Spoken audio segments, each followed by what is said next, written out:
Hello, everybody, and welcome back to the Lawcast. This time, we're going back to cover AEW's big moment. It's All In 2023. Kyush, how the hell did this card sell 80,000 tickets? Well, actually, Steve, it's funny that you mentioned that because it didn't. They had sold 70,000 yes, it did. Oh, that's what you mean. Okay, yes, that's a good point. 90% of these tickets were sold before anybody knew any of the matches on the card. Yes, literally, all 90% of the tickets were sold, and they really only sold 10,000 more after that. So you could really say that they could have put any bullshit on here. Yeah, I mean, I do wonder if they lost momentum at the end because the people started to see the card and didn't think it was worth it. Well, let the record show that according to what all the numbers we have, they sold 12,000 tickets that the people didn't show up for. Yeah, so that's an interesting factoid we'll talk about. I've got a full paragraph on the attendance. Oh yeah. Oh man, but what a time to revisit. You remember what this felt like. I was just giddy turning this on 2 years ago. I had to see what this looked like. It seemed impossible. When they first announced it, we used the word hubris so many times that the word lost all its meaning. What do you mean you're going to run Wembley? This promotion has never drawn more than 20,000 fans ever in its history.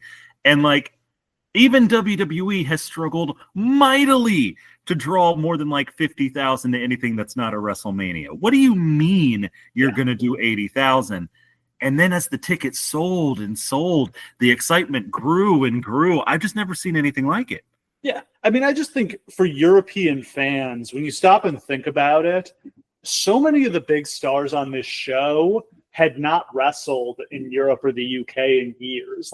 Punk obviously hadn't, in 10 years. Sting probably hadn't in 10 years.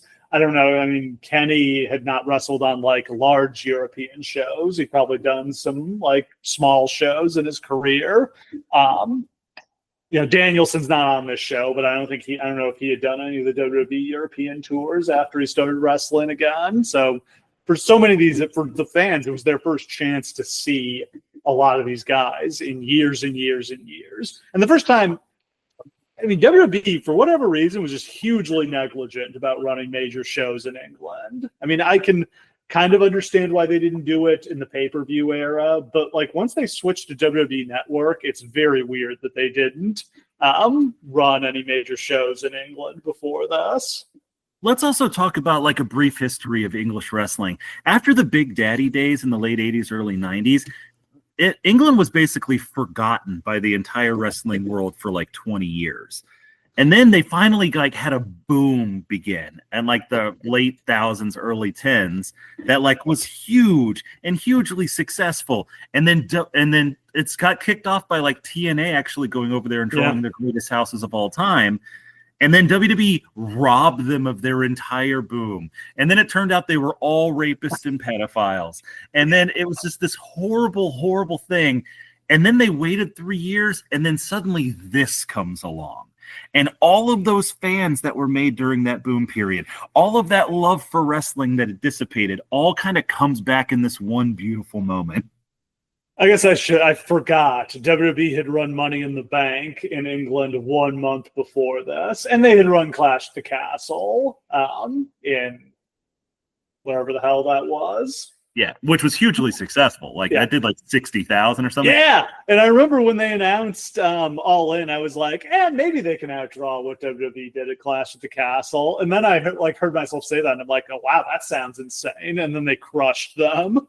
We were literally on this podcast. I've gone back and listened, saying man, if they could do Clash of Castle numbers, that would be unbelievable. The greatest thing. They basically did it the first day the tickets went on sale. Literally, they sold 36,000 tickets in the pre-sale day. Yeah. All right, we'll talk about All In 23 in a minute. But first, we've got, this is the biggest weekend of wrestling I can remember. This is so many major shows this weekend. This is wrestling. I'm going full sicko mode. Yeah. I actually love that All In's become WrestleMania for AEW because that means there's a summertime WrestleMania now.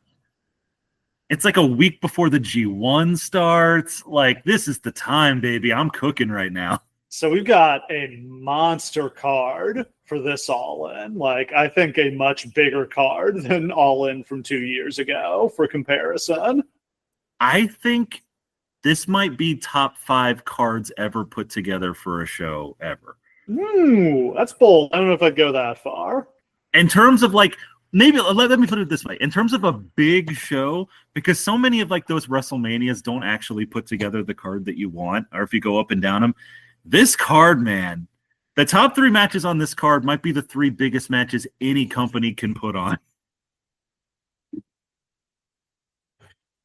All right, let's go through our predictions. We are doing Monday night. There's 8 matches announced for the show so far. There will surely be more matches added. I don't know if we want to just like make predictions over text or just leave it at these matches. We'll figure out how we handle this. I figure with the pre-show, there will probably be 12 matches, 13. Yeah, that sounds about right. We only know 3 of the people in the men's gauntlet match, and I don't think any in the women's. I don't think we know any of the women. Yeah. I had to like research who hypothetically would be in that. Right. So I mean, for the gauntlet, probably all of them. Let's start with the men's casino gauntlet. I'll take MJF to win this thing. So this is really a question of like, where do we think it's going after the dust settles from Moxley Page? If Page is going to win, MJF is the obvious choice for the winner here. If Hangman's not going to win... he has to win. He has to win. I'm not ready for a world in which he loses and so does Ospreay and Swerve, and then suddenly it's like, darkness. And then Cope can come back and challenge Moxley. Well, here's the question, Steve. You know who could be back for this? Darby Allin. What if Darby Allin's in the Casino Battle Royal? I mean, I have a question about whether Darby appears, and I say yes, but I think he will be in this, but not win it. I will go so far as to predict that Darby Allin wins the Casino. Okay, I like it. We're playing with fire. What about the women? Oh, actually, let's do this now. How many entrants enter the match in the men's battle royal? I'm going to say 11, but I literally have no concept of how many people have made it into this thing in the past. Okay, so the Casino Gauntlet is like the 4 suits and then the wild card, right? No, this is one person. This is one person at a time. This is the Casino Gauntlet. Yeah, this is where they're like, the match can end at any time, so you want to come in as early as possible. And hypothetically, there's an infinite number of people who are in this match, but it just ends when someone gets a pin. Wouldn't it be funny if 50 people were in this match? It could. They could also do something where they just release the list of who was supposed to be in this and be like, "Oh yeah, The Rock was going to come in number 13, but we didn't make it that far." Sorry. Oh yeah, Cody was coming back. Goldberg was all suited up backstage, but Oh man, I'm going to say 10 is probably what makes sense. Who wins the women's gauntlet? I'm going to say Athena. I think Athena versus Mercedes is the next step, and Mercedes can win the Ring of Honor women's title too. That's sort of the interesting question here. Is that what's the end Mercedes? Is she ever going to lose? Mercedes and Tony are so far above the rest of this roster. Yeah, I'm not really sure. So Tony could win this match. I wouldn't be stunned if she did. But if Mercedes wins, I don't know what the end game is. They don't have somebody big coming up that really makes sense. No, I mean, Athena gave Mercedes all she could handle at Double or Nothing, but I don't think she's going to be the one to beat her. She also almost beat Asuka. She's the one who almost does it. Yep. It is interesting to create a situation like this. This is sort of the Goldberg problem, right? You created an incredibly huge, awesome star who rules, but you don't have on your roster the person who's the answer to the question. No, I was going to say, I don't think they I don't think they have anyone out there to do it. And I don't know, if there's anyone they can bring in who, is really up to doing it. Great question. I'm just going to imagine a world where Tony wins this match because I don't know the answer Wait, to the ladies' Tony question. wins who wins the Casino Gauntlet? I know, that's what I'm saying, though. But I'm just saying, if Tony... Tony... okay, I understand. Then I'm going to say Megan Bayne wins the Casino Gauntlet. Okay. Hurt Syndicate versus Jet Speed versus the Patriarchy. I'm just going to take the Hurt Syndicate. I don't know why this match is happening. I mean, I love to see the Hurt Syndicate, so that's fine. But yeah, I picked Bobby Lashley. I think I stated as a mission You statement. will always pick Bobby Lashley. I always bet on Bobby. I do think Bobby Lashley's been underutilized by this company that has virtually no big men in it. Here's the thing, though, is that like more so maybe than any company I can remember, like getting into this main event scene is so fucking hard. Like the people in this main event scene are like the greatest wrestlers of all time. Yeah, what I like about Bobby is it's just something totally different. Now, there's no need for him, like, I guess, as champion because Mox has been champion for a year. Mox is a heel. You don't really need a monster challenger. But if Paige is going to be champion, he needs heel challengers. Like Bobby seems like an obvious one. He's also the answer to the question, like, who would I love to see Omega face? Is like somebody totally different. Like, he's never wrestled anybody like Bobby Lashley. No. For the TNT title, Adam Cole versus Kyle Fletcher. I hope Fletcher stomps this fool's ass. I hope this match lasts 30 seconds. I hope he jobs him out in embarrassing fashion. We're going to talk so much about Adam Cole on this podcast. Adam Cole headlined the biggest, not the biggest attendance, but the most tickets sold show in wrestling history. We're going to talk a lot about Adam Cole. I have a lot of feelings about it. I don't know that there's any act in wrestling more stale than his. Kyle Fletcher's the future, baby. Everything about this man I am in love with. Strap this boy up. Okada versus Omega. God, this is like in the middle of the card. Literally. This could open the show, potentially. Here's the funny thing. When they announced this match, there really didn't need to be anything else on the card. Because like this is such an obvious main event. And then there's 2 matches bigger than it. That's incredible. I have a hard time with this one because my instinct would be that Omega as the babyface would win, but I think we need like I think Hangman's gonna win. It feels weird to have Hangman and Omega be the top 2 champions, so I'm gonna say Okada because I think. Well, we'll talk about what I think is going to happen with Swerve and the Bucks in a second, but I think it's going to be more helpful for Okada to be the secondary champion coming out of this. We need to be pushing ourselves towards a world where Okada's on top of this company. That's just where the future lies. Like, there's a lot more years in Okada than there are going to be in Omega, that's for sure. I'm not going to be mad if Omega wins. I'm going to be rooting hard for our boy. It'd be a nice send-off for him, but I don't think we need that. Okada should win. Okada should win basically every match like he basically has, and he's probably the guy who's going to beat Paige. Swerve and Ospreay versus the Bucks. So let's read. I'm going to read the stipulations verbatim from Wikipedia to try to not have any confusion here. Hang on. As per Wikipedia, if Ospreay and Strickland lose, they cannot challenge for the AEW World Championship for 1 year. If the Young Bucks lose, they will be stripped of their executive vice president's titles. I think it works out perfectly if Ospreay can't challenge for the title 1 year and he can win it next year at Wembley Stadium in England. It's destiny. Absolutely. That also creates a really great like spinning off of this for Swerve versus Ospreay when Swerve gets pissed because Ospreay's the one who volunteered. And then both of them can be like, well, since neither of us can be champion, we're both going to go after the unified title or whatever they're calling what Okada or Omega is going to have after that match. Like, and that would really elevate that title. You could also slow burn this thing between Swerve and Paige, man, because you have to keep them apart. Otherwise, there's no reason why they wouldn't just be feuding literally 24 hours a day. Like, so the idea that Swerve and Paige could look at each other and Swerve's like, I can't challenge you, but I hate you so much. All right, so Swerve and Ospreay got to lose this match. Otherwise, let's make things more interesting. I'll say Osprey. That gives Swerve even more of a reason to turn If on you him. say Osprey, I'll say Swerve. I think I'm talking myself into a world where Swerve's gonna turn heel after the match and then cost Hangman the title. No. And if that Hangman happens, can't lose.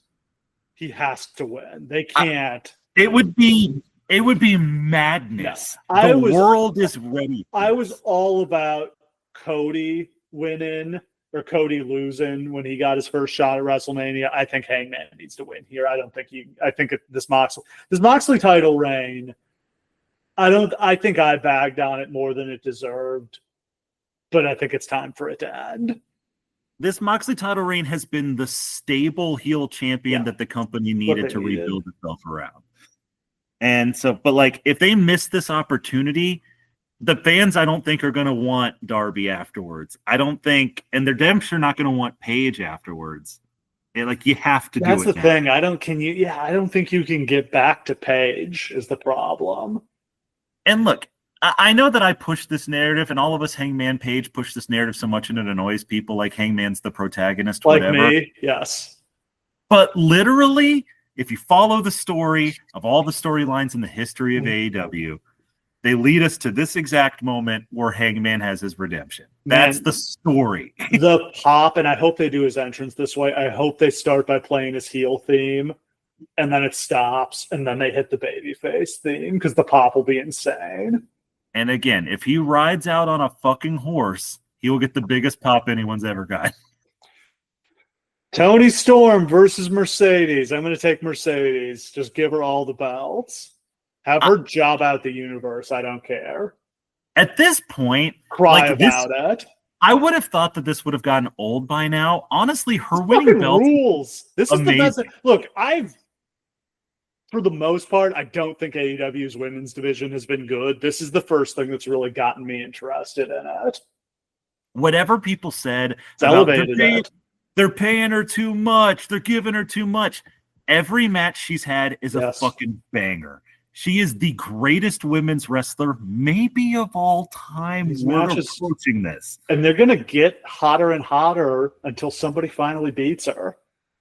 Now, the only problem is the more belts you give her, the more, like, those companies now don't have a women's champion. I know. How much is this really tenable? How much longer can this go on? That's what happened to Kenny, is when he was the belt collector, he just literally drove himself into the ground. Hey, we kind of want that belt back. Can you lose now? Yeah, he was trying to keep defending it.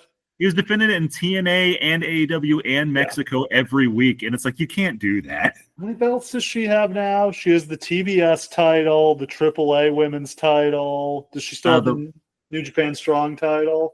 Yeah. Or is it the New Japan Strong title or the Stardom title? I think she lost. She doesn't have the Stardom title. I think Did she actually lose one of these belts and I didn't realize it? She lost the Rev Pro one, I think. And a triple threat where she wasn't pinned. No, that was the strong one that she lost. That was the one. She lost it without being pinned. They had to get it off her. Yeah. Mercedes. Yeah, now I'm pulling up the championships and accomplishments. She currently holds the TBS title, the CMLL World's Women's Championship, the EWA Women's Championship, the Rev Pro Undisputed British Women's Championship, and the Owen Hart Foundation Cup. And she was the New Japan Strong Women's Champion as well, but she lost that belt. Okay. Pretty good. You can put even more on her. That's virtually every major promotion in the world. It's the modern Ultimo Dragon. She should fuse all of these belts together. Just one giant belt. I love how much that would piss the little companies off and just be like, I don't care. This is the melted them all down and made one huge belt. The Mercedes crown. Or they all just fit into pieces like the Lucha Underground Gift to the Gods Championship. Okay, I knew you were going to find a way to work that in. Can we do Ultima Lucha Dos next week? If you want to, buddy. Okay, are you taking Toni or Mercedes? It's very reasonable for Toni to win here. I'm going to say Toni, not because I want that to happen necessarily, but because she's the only person on Mercedes' level that it would even make sense for her to lose. You could have Mercedes come back and beat her next month. Like, it would be fine if you did that, but it would giving Toni here would be good for her. Also, Mercedes doesn't lose anything here. She doesn't lose any of the None of her titles she belts are on already the has. line. Yeah. Yeah. And the big one, Hangman versus Mox. I cannot in my heart say the Hangman won't win this match. I'm going to be I take Moxley. I think I am more in the bag for Hangman than I ever have been for any wrestler. But I love Smart Mark Tears. You can make it, oh, it would be so bad. But I could see, sometimes Tony's got a little self-destructive streak in him. Listen, if you had a plan, Moxley won. If you had a plan that could actually take advantage of the nuclear heat you would receive from screwing Hangman here, then God bless, go for it. But you better. The problem is it would be heat on the company, not Moxley. Yes. Like I can't think of any finish that would work that wouldn't bury the company. I'm gonna take Hangman. I don't think Moxley's gonna win. I can't bring myself to actually predict Moxley. I don't think Moxley wants to win. No, I don't think he wants that smoke. All right. How many people interfere in Hangman versus Mox? I'm going to say 11. 11. Okay, so the Death Riders is 4. In the Ospreay and Swerve. Okay, I'm going to say 7. Okay. Because I think Eddie Kingston's returning here. Oh, that would be, I didn't even think about that. That would be awesome. He could be in the Casino Battle Royal too. I don't know if he's cleared to wrestle though, but he might be able to do a run in. What if Swerve turns on Hangman and then it looks like all is lost and then Eddie's music hits? I think the world would explode. I mean, the Mark Briscoe spot at Double or Nothing feels like it was clearly supposed to be Eddie, but he probably wasn't able to do it. I agree. Yeah. I don't know what kind of shape he's in. I think either Darby or Eddie is having a dramatic return in this match. How many entrants in the women's casino match? I'll say 10. I'll say 10, same as since you said 10, I'll say 8. Does Danielson appear on the show? I'll say yes. Oh, that's a big one. You're right. Fuck.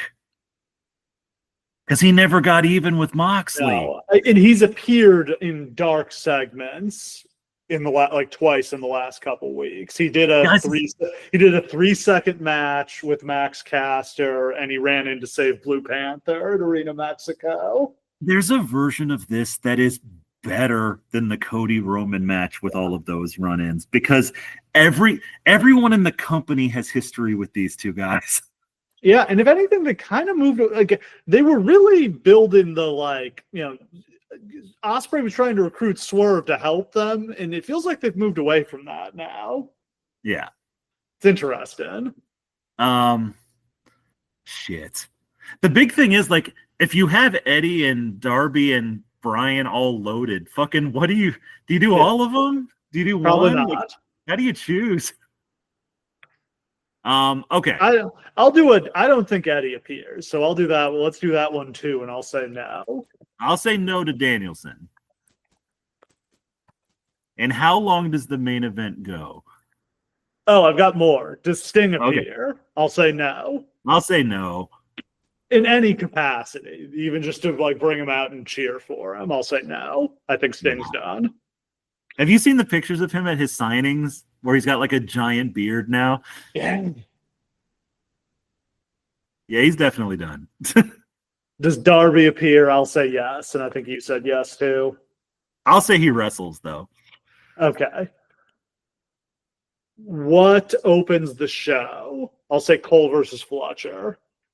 I'll say the men's casino gauntlet. And length of the main event, I'll say 35 minutes. I'll go 45. Jesus Christ. Okay. 18 picks. I love it. We are sickos. I'm sure I'll lose 16-2 like I always do. All right, let's talk quickly about Saturday night's main event. It's the 40th Saturday night's main event. They've averaged one per year since 1985 in the strangest way possible. Yeah, that is weird of you to say, considering there wasn't one for 20 years. Yeah, it helps they took 2 15-year breaks from it. What the fuck is even on this show? They've announced 3 matches. Again, we're doing this Monday before Raw, so I'm sure they'll announce a couple more tonight. We've got Goldberg versus Gunther, LA Knight versus Seth Rollins, and Orton versus Drew. Drew is back, and he's wrestling Randy. I did not see the segment that set this up. This is a great card. The tagline for this show is "No one spared, everyone speared." That is really awesome. Goldberg's last match. Do you think they have the balls to put Goldberg over here? No, Gunther's going to beat him.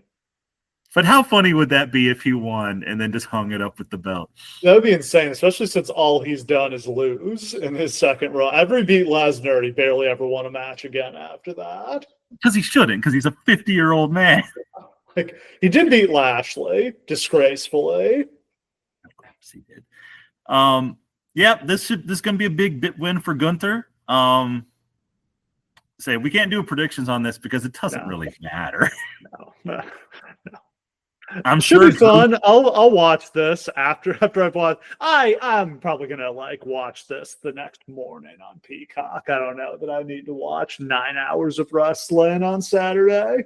This is guaranteed to be a show that I see GIFs of on Twitter the next day, and I'm like, oh shit, yeah, that was happening. And let's quickly preview Evolution. I don't feel like doing picks on this one. This show does not have a lot of buzz around it. I don't think they've done a very good job of building it. They've got under 5,000 tickets out at this point. It's kind of a flop at the box office. The original one of these shows was in 2018. Ever since then, the women in this company have been begging for a sequel to it. And the original was successful, even though it didn't have a ton on the card. Well, 10,000 tickets.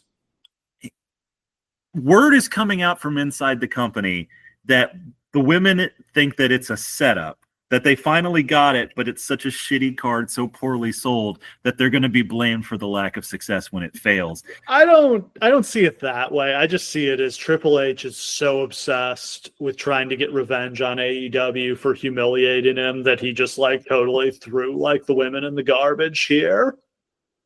And there are built-to matches on this card. Naomi versus Jade is a decent match. There's stuff here. It's not getting the support that it should get.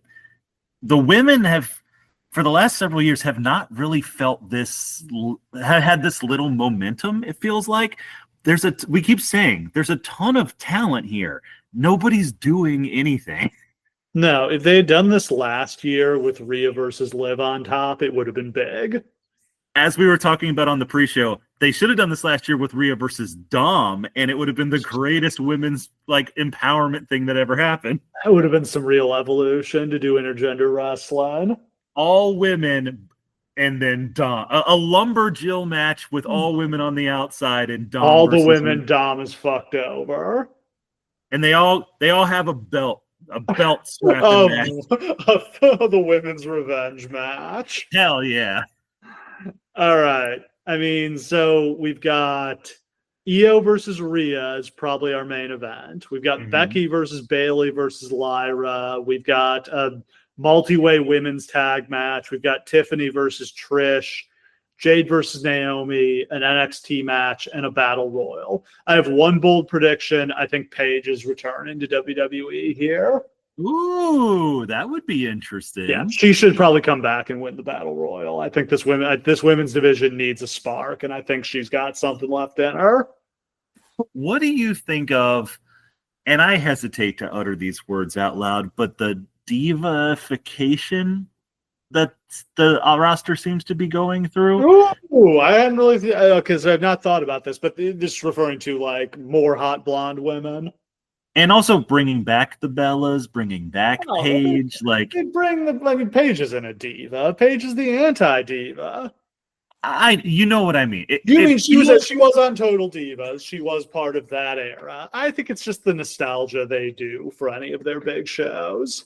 That's entirely fair. I just have this icky feeling like now that the women have already crested their highest like climb, that we're sinking back into the morass of what it was. I mean, like in NXT, I don't know. How would you consider the NXT women to be divas? I think there's more of a focus on that kind of thing than Yes. there Than there was when. was more about their work and less about their looks. And I think we've gone a little bit more in the other direction, but that's not to disrespect anybody. Yeah. I don't know. I'm sensitive about this because women's wrestling means a lot to me, and I don't want to see us going back to the days when it just didn't fucking matter if you could do a suplex. These women in NXT are incredible athletes. Absolutely, yes. Like they're finding a bunch of gymnasts and training them to do just unbelievable stuff. Like I think those women are going to change the game when they start coming up. It's actually Jim Ross's dream. Like he always just like, let's get some legitimate athletes in here and train them to wrestle. Yeah, they got a bunch of Will Ospreys and Ricochets down there. Yeah, that's the thing is that Shawn Michaels was like, hey, actually, there's way more women gymnasts, and they're all incredible. All right, let's turn the clock back to August 2023 for All In 2023.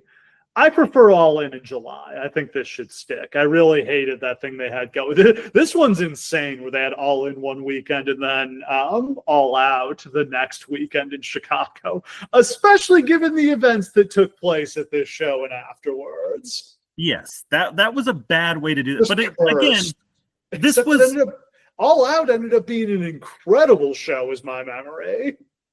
Yeah, a show that nobody wanted to see that turned out being like the show of the year. Like it was ridiculously good.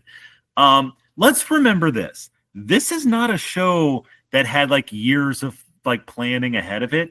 Tony Khan just kind of came out one day and said, "We're doing this shit." April 5th, and he just like 3. And he just inserted it into the pay-per-view calendar that was already planned. Yeah.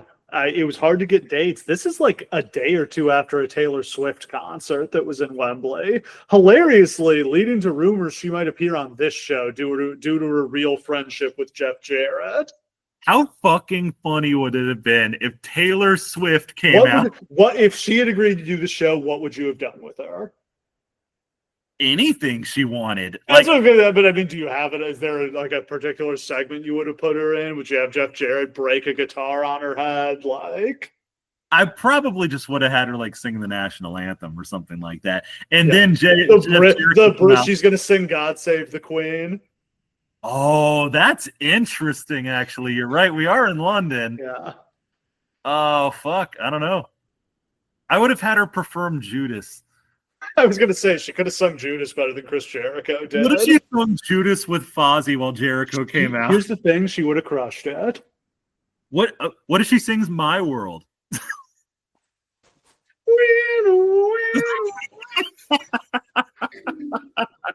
But yeah, real story. Taylor Swift lived down the street from Jeff Jarrett. Literally babysat his kids. Was apparently really really stepped up when Jarrett's wife died and like spent a ton of time with them. Yeah, crazy. Like he was one of the early investors in her music career. Yeah, she was like literally a teenager. She had just moved to Nashville because her singing career was starting to get going. So fucking weird. Yeah. Okay, so yeah, April 5th episode of Dynamite. Tony Khan in the middle of the show announces they'll be running All In at Wembley Stadium. How did you react? I was like, that's fucking crazy, but I loved it because it returned to the gambler spirit on which this company was founded. Like my jaw hit the floor because like when I heard like we're gonna bring back the spirit of All In, and I was like, yeah, and like we're gonna run London, and I was like, oh, that's so bold to go outside the country, that's so cool, and we're gonna run Wembley, and I was like what? Yeah, when they said they were gonna run London, I'm like, oh, run the O2 Arena, maybe they could sell that place out. That would be like 20,000 people. That would be a big crowd. But the success of AEW and anybody who's ever tried to compete with WWE has been, you got to take some big shots. You're not going to get there trying to slowly rise your way to the top. You can't. Like, you can't seem like you're on the level of the biggest thing that could possibly exist unless you try to punch at that level sometimes. And you're going to fail. The following year, 2024, that was a failure. They did not get back to the level they should have, and it made them look small. But here and at the original All In, they went for it and they won. So to this point, the largest crowd they'd ever drawn was something like 22,000 for Grand Slam 2021 in New York. And that was kind of a miracle when it happened. And they were way less hot at this point than they were back then when they had just gotten Punk and Danielson. Yeah, Danielson, Omega, and Punk and Danielson were both brand new to the company. That was probably their peak. Now, that's not to say that they maybe couldn't have run bigger places, but like Tony was very smart in the beginning about not trying to outscale his promotion. Yeah. Then they did the pre-sale on May 2nd. And they sold 36,000 tickets that day. I remember just for fun, I tried to get in the line. And it said that I was 9,800 and something in line. And I was like, you were near the front. You should have stayed in. I guess, yeah. They 36,000 tickets in one day, which for the record is more than they sold this year for All In Dallas. Yes. And then 2 days later, they did the general on sale and they hit 60,000. Without breaking a fucking sweat. And then for the next couple of months, they sold 10,000. Like a month out, they had sold 70,000 and there were no matches announced for the card. And I think if you had quizzed us at that point, nobody really could have told you what the card was going to be. But there was all this conflicting stuff about the numbers too. Like, it seemed impossible that the numbers could possibly be as high as they were reporting them to be. And we were like, are they pulling a WWE or whatever? So when we found out that, no, they've actually sold that many tickets, I still can't quite wrap my head around it. There was still part of me when I turned on this show was like, is this actually real or is it going to turn out this place is half full? Right. Let's put this properly in context too, because there's a lot of different things that people say around this. This is the most tickets sold of any wrestling show ever. Verifiably, yeah. This is not the most people who attended. It's actually the 7th most well-attended show in wrestling. 7th? Is this the Stump Steve? Do you want the Stump Steve now? Yeah, okay. All right, baby, let's do it. Okay. So you got now. Oh, go ahead.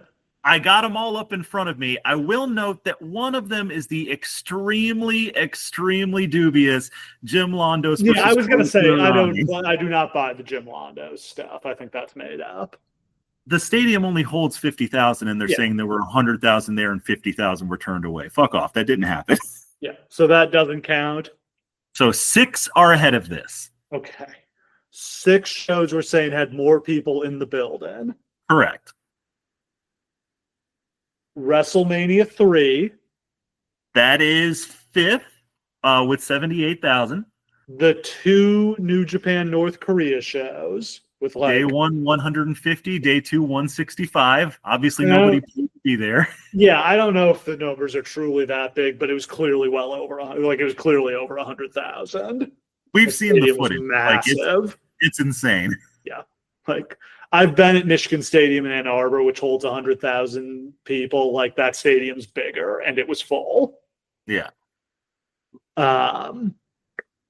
WrestleMania 32 in Dallas had like 80,000. They announced 101. 709 is the actual turnstile. Yeah. And that's what we're talking about with turnstile is people who actually entered the arena to see the They scanned their tickets at the gate. That's 4. How many more are there?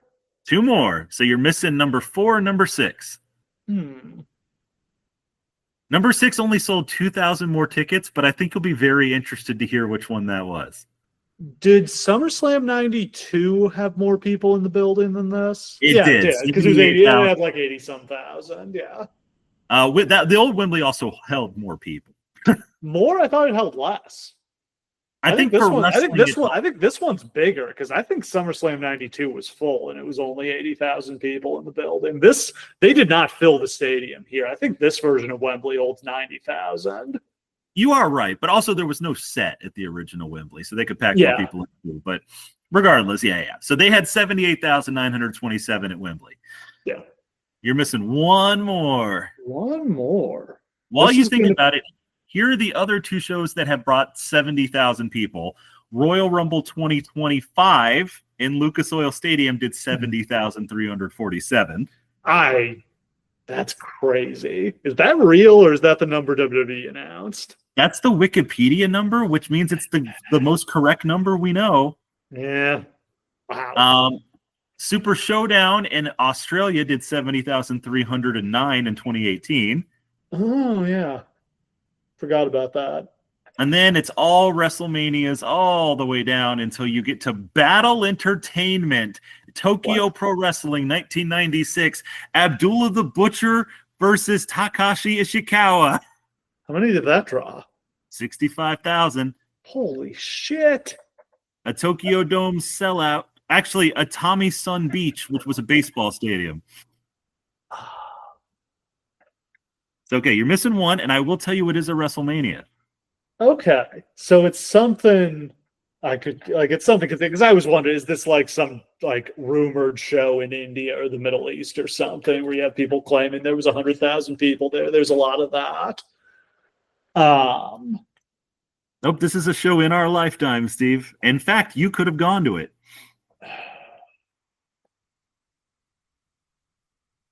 What did they? Is it WrestleMania 23 in Detroit?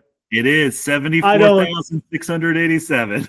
I don't buy that number, but okay. Me neither. Yeah, I think that Lions Stadium only holds like 65,000 people for football, and they had a big set, so that's a jacked up number. Realistically, this is probably the 5th best attended show of all time. That's right. But it's probably by a good deal the most sold tickets. I mean, it's really only like 1,000 more than 32, actually. Yeah, I was gonna say like WrestleMania 32, WrestleMania 3 was like 70. Meltzer always says 78,000.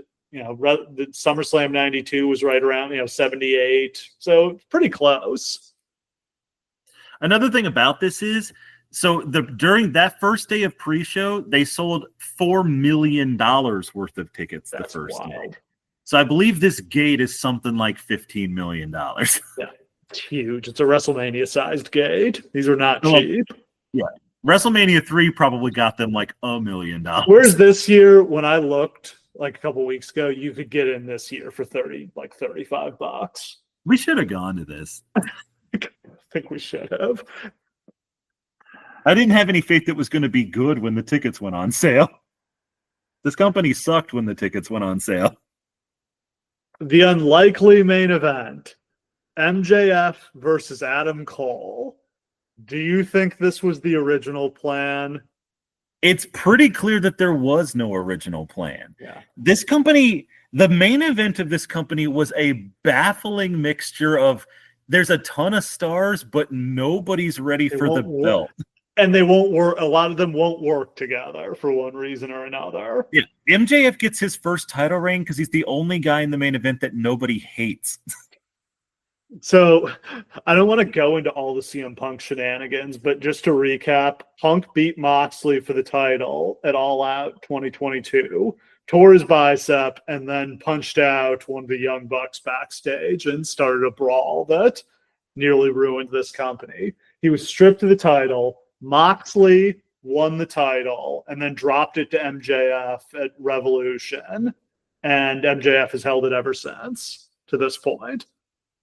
Even though they had a long-term storyline plan for MJF that had nothing to do with the title, which is why he's also the tag team champions, because this is the time of better than you, baby. Okay, so they were building to Punk versus MJF before Punk got hurt and all the shenanigans. Like, remember, at All Out, MJF had returned under the devil mask and won the casino battle royal, or won the casino ladder match to become the number one contender.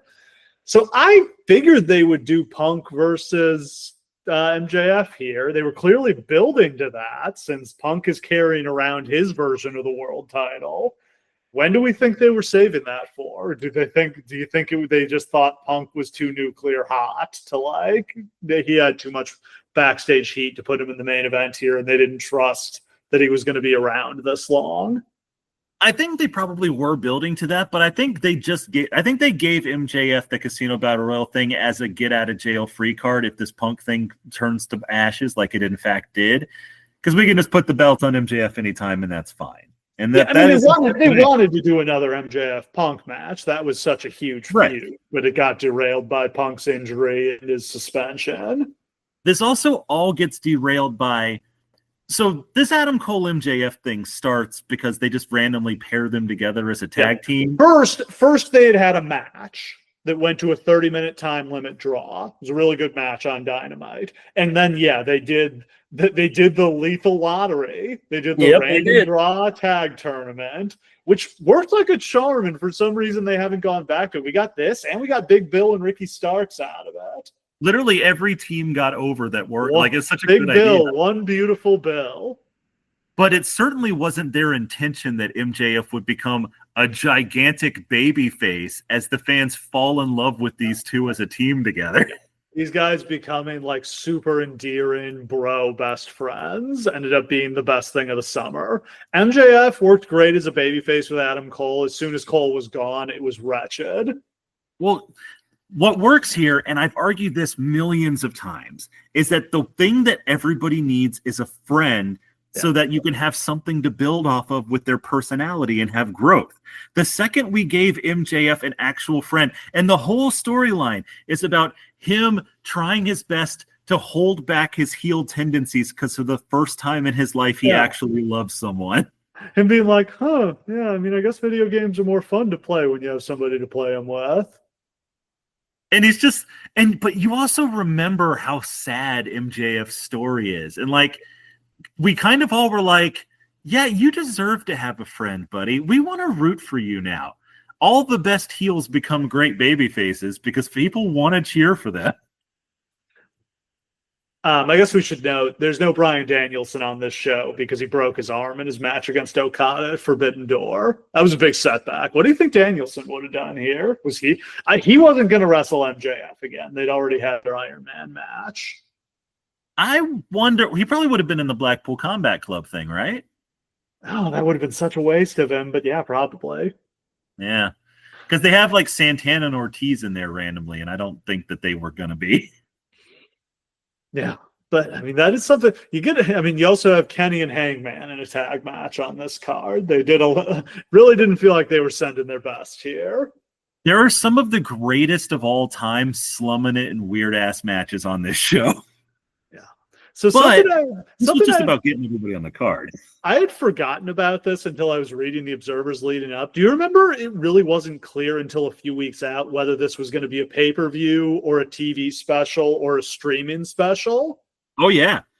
Yeah, I thought this was going to be on TV. This was the 100th anniversary of Warner Brothers, so they were doing big celebrations. I thought this was just going to air on TBS or TNT that weekend. Also, the way pay-per-view distribution rights work is that you have a certain number of shows per year that you agree for them to broadcast, and you have to make a new contract with them to add another one. So, it wasn't immediately evident that they even could put this on pay-per-view. Yeah. So I thought this was going to be a Clash of the Champions to, build to All Out the next weekend. If they drew 80,000 people to a Clash of the Champions, that would have been the wildest thing. But honestly, wouldn't that have been the best possible thing for them, for the most possible people to see them looking like this?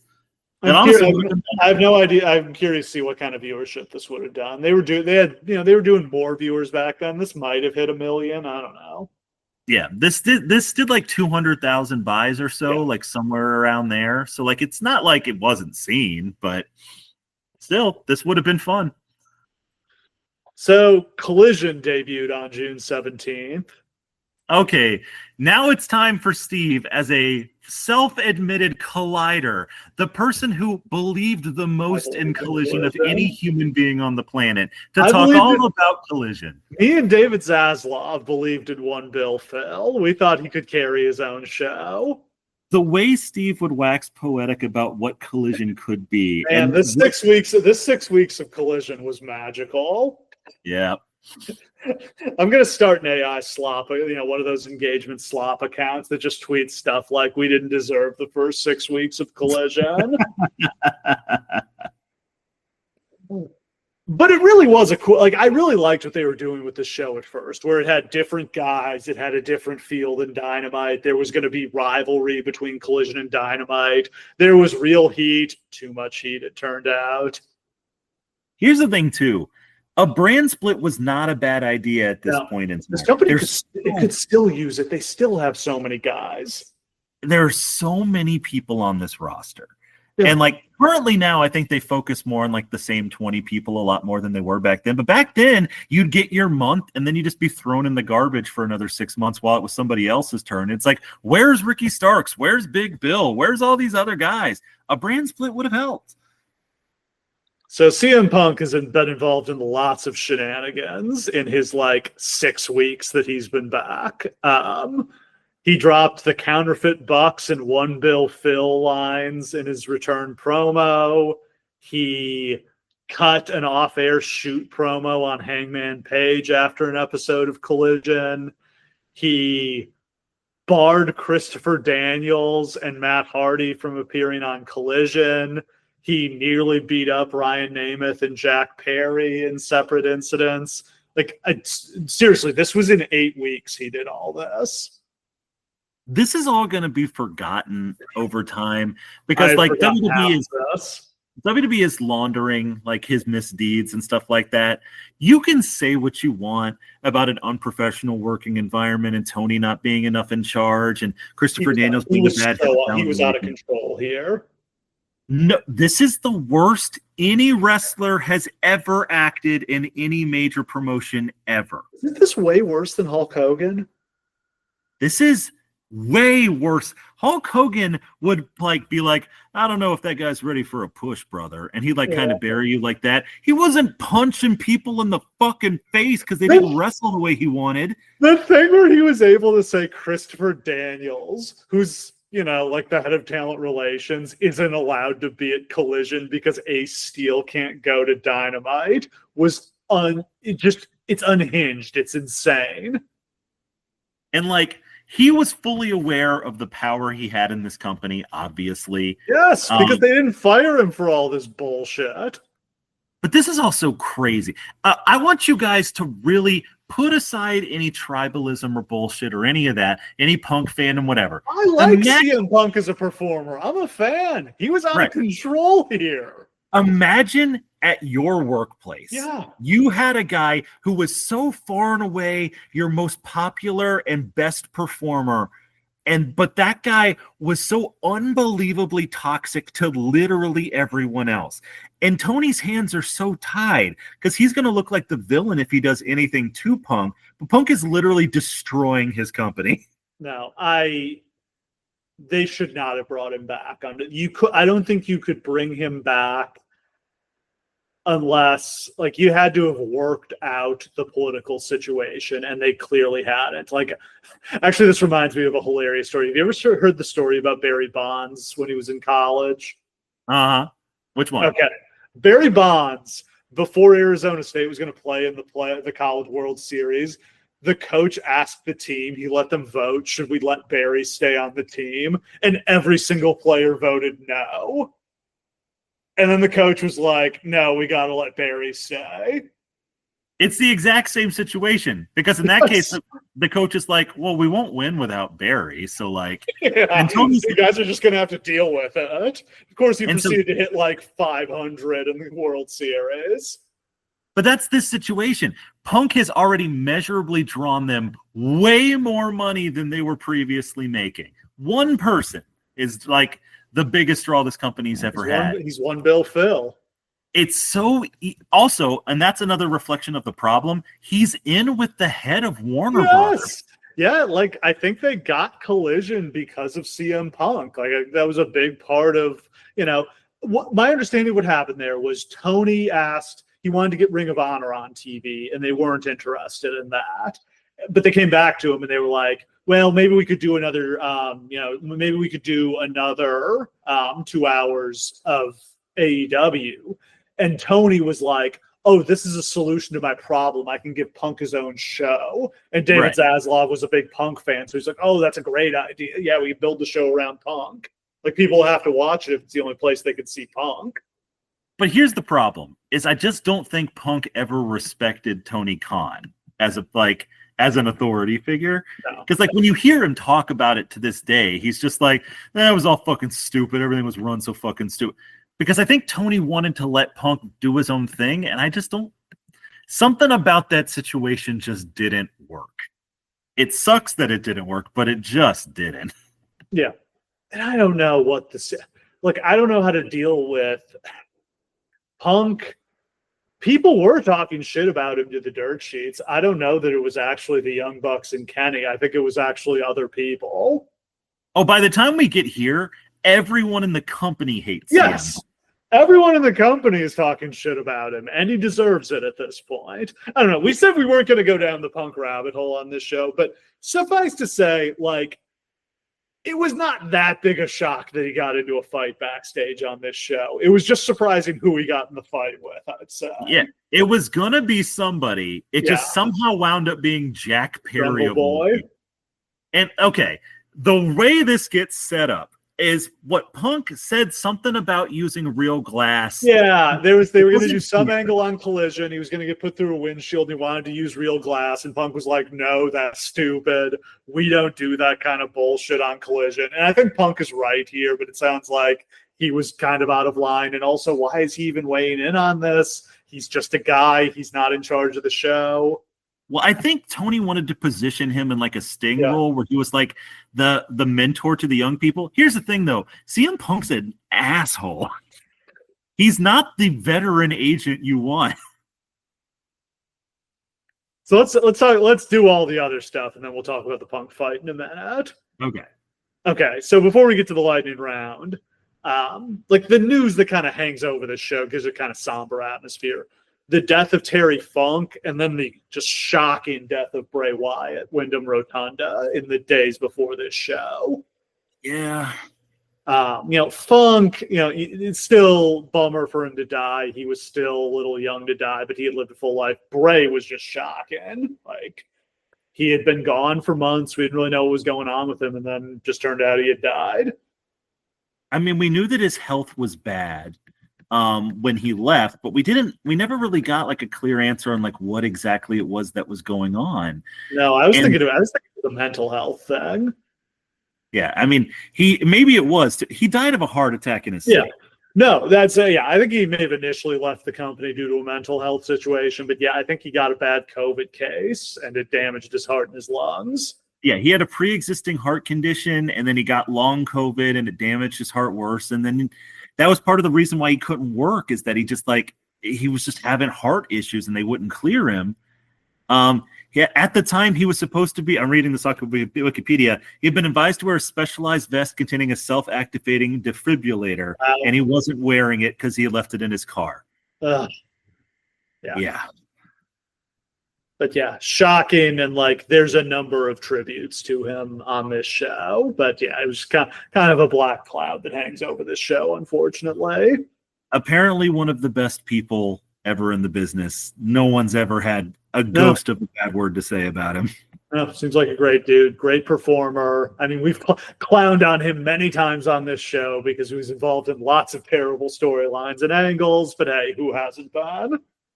He has the special genius that you can Dusty only Rhodes. He's a you can power only do hitter. truly terrible things if you're a genius, because a non-genius would never try. No. He swung for the fences every time, and sometimes he struck out, but he hit some home runs too. Absolutely. All right. Before the show, are you ready for, honestly, it's a little bit of an abbreviated lightning round, but there's some pretty good stuff in here. Yeah, this was only 2 years ago, by the way. This is the most recent show we've ever covered. It is. WWE presented SummerSlam from Detroit, headlined by Roman Reigns retaining the WWE title over Jey Uso in a tribal combat match. We were there. We were there in some awesome seats and had a great time. Yeah, back before those seats probably cost $1,000 today. Yeah, that was the first of their drawing really huge shows. Yeah. And we paid like twice as much to go to SummerSlam in Cleveland. Yeah, for worse seats. Sheesh. Naito won the G1 by beating Okada, 3-time G1 winner. Oh, better times. Really the end for both of them. Chris Jericho revealed that AEW had negotiated to do a cinematic New York street fight between him and Mike Tyson, but they couldn't agree on money with Tyson.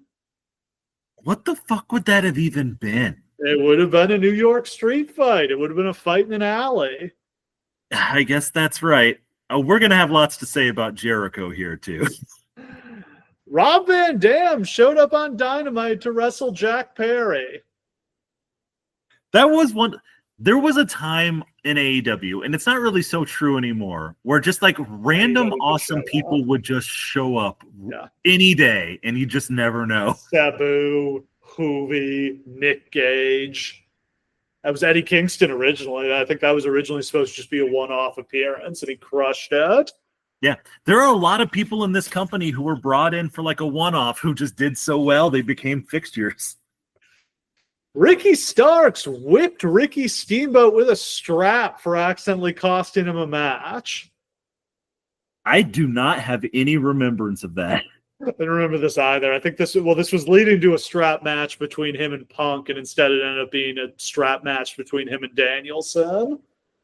Has anyone ever gotten a worse luck run than Ricky Starks this year, where he was like, he has that thing with MJF at the end of 2022, and then he gets thrown in with Jericho for 6 horrible months, and then he was going to get Punk, and then the Punk thing happens, and then he just vanishes. Well, he vanished because they found out he was back channeling to WWE. Yep.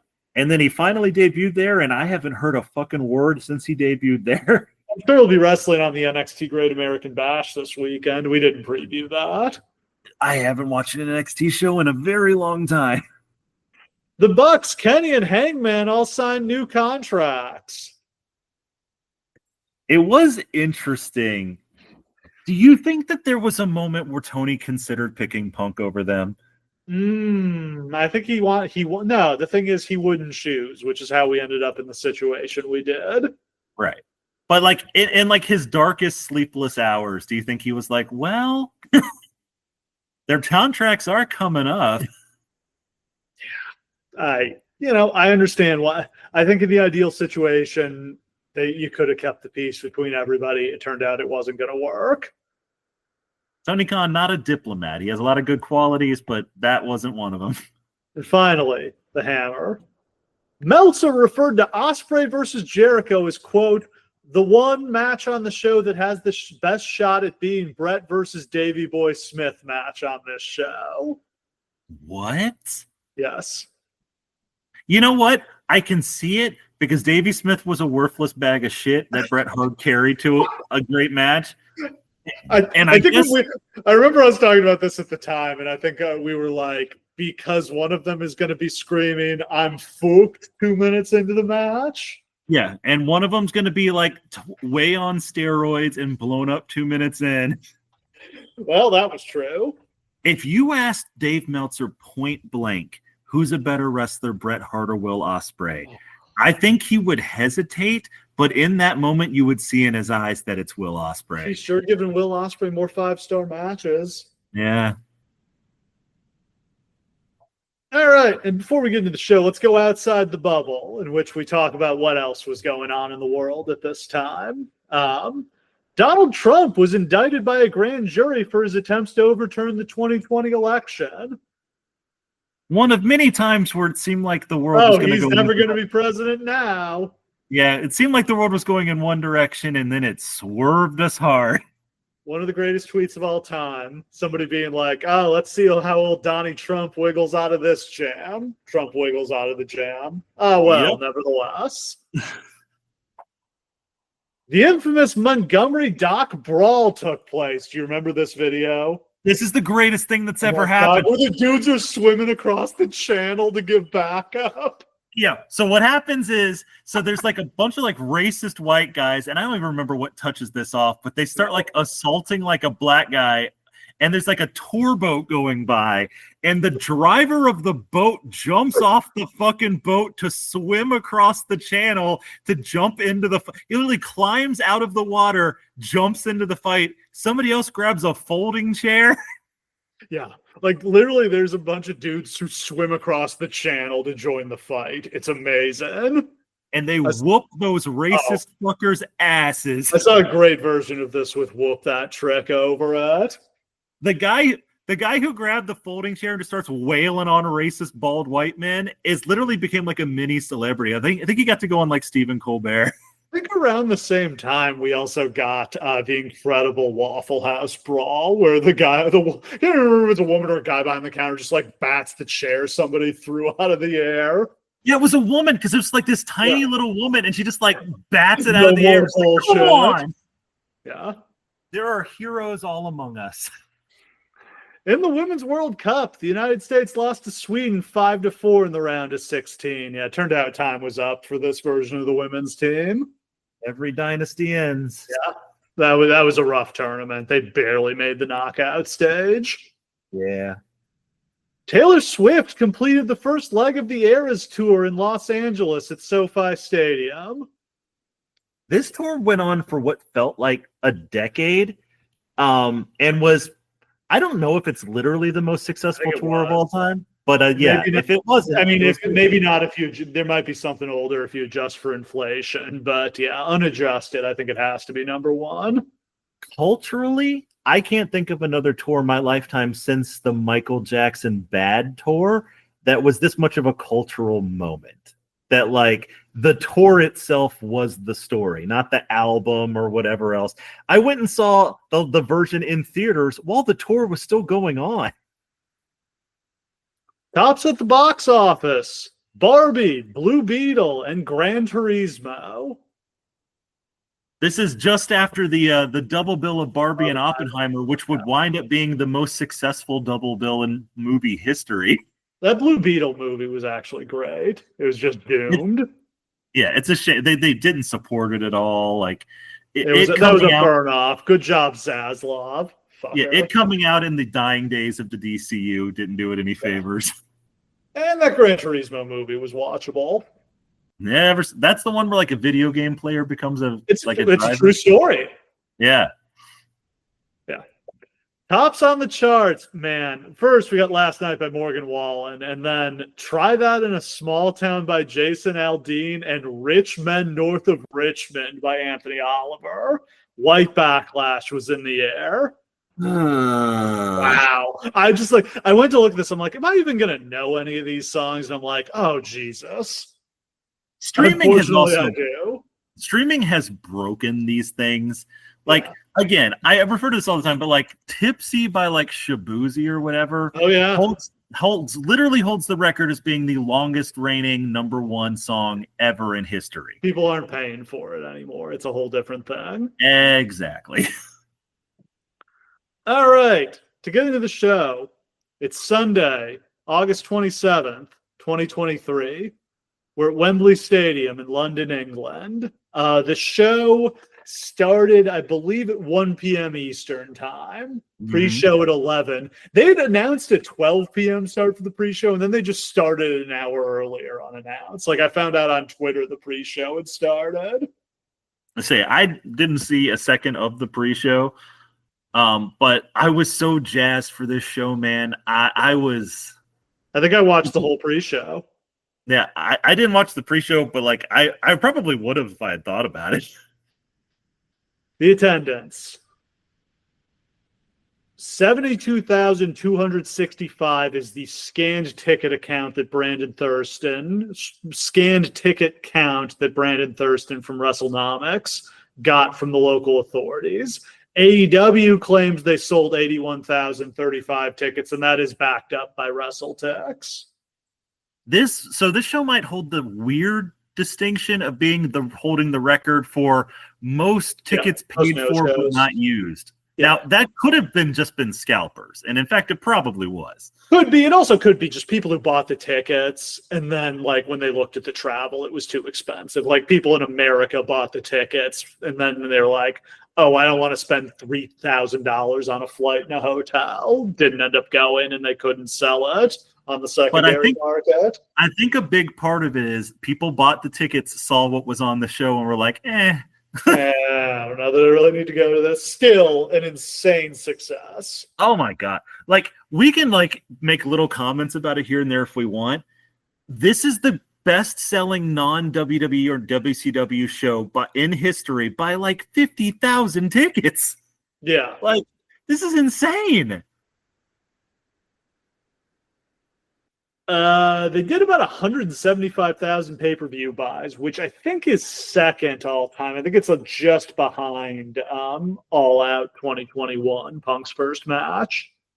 That would make sense. That record's probably never going to be broken. It's tough to see them getting that big again. On commentary, many people over the course of the show. Excalibur, Tony Schiavone, Taz, Nigel McGuinness, Jim Ross, and Don Callis across the course of the show. AEW, and this is still true now, has a lot of really talented announcers and commentators, but they don't have one definitive team that I would call the team, you know? No, it's just been a lot of different people over the course of it. I think that's okay. Yeah. I mean, it's fine, but like Excalibur's the guy. Excalibur's the guy who's always been there. I think the most surprising thing about AEW in history isn't this show, isn't its success. It's that Excalibur, the jokey announcer in the mask from PWG, turned out to be the greatest announcer of our era. On the pre-show, Adam Cole and MJF defeated Aussie Open. Yes, Kyle Fletcher, and what's the other guy's name? Mark Davis. Mark Davis. Yeah, Kyle Fletcher was just part of Aussie Open. MJF and Cole won the Ring of Honor tag team titles in 7 minutes and 45 seconds. This is kind of wild. I remember thinking how fucking stupid it was. If you go back and listen to our show that you just put out, like the Great American Bash show, where we were talking about literally this show that was coming up, we were like, why are they having MJF wrestle so fucking much? Not only do I feel that way, but also, what if he gets hurt in that match? Yeah. And you don't have the main event of your biggest show of all time. They did get to do the double clothesline. The amount of heat that they put on that double clothesline is truly astonishing. And in the second match, infamously, Hook defeated Jack Perry to win the FTW title in 8 minutes and 20 seconds. Jack Perry came out in a limousine. At one point, they did a spot where Hook got slammed into the glass. Jack Perry turned to the camera and said, "It's real glass, cry me a river." What the fuck? I don't know why he felt the need to do that. It truly did. Stupidity. It did dictate the entire future of his career. So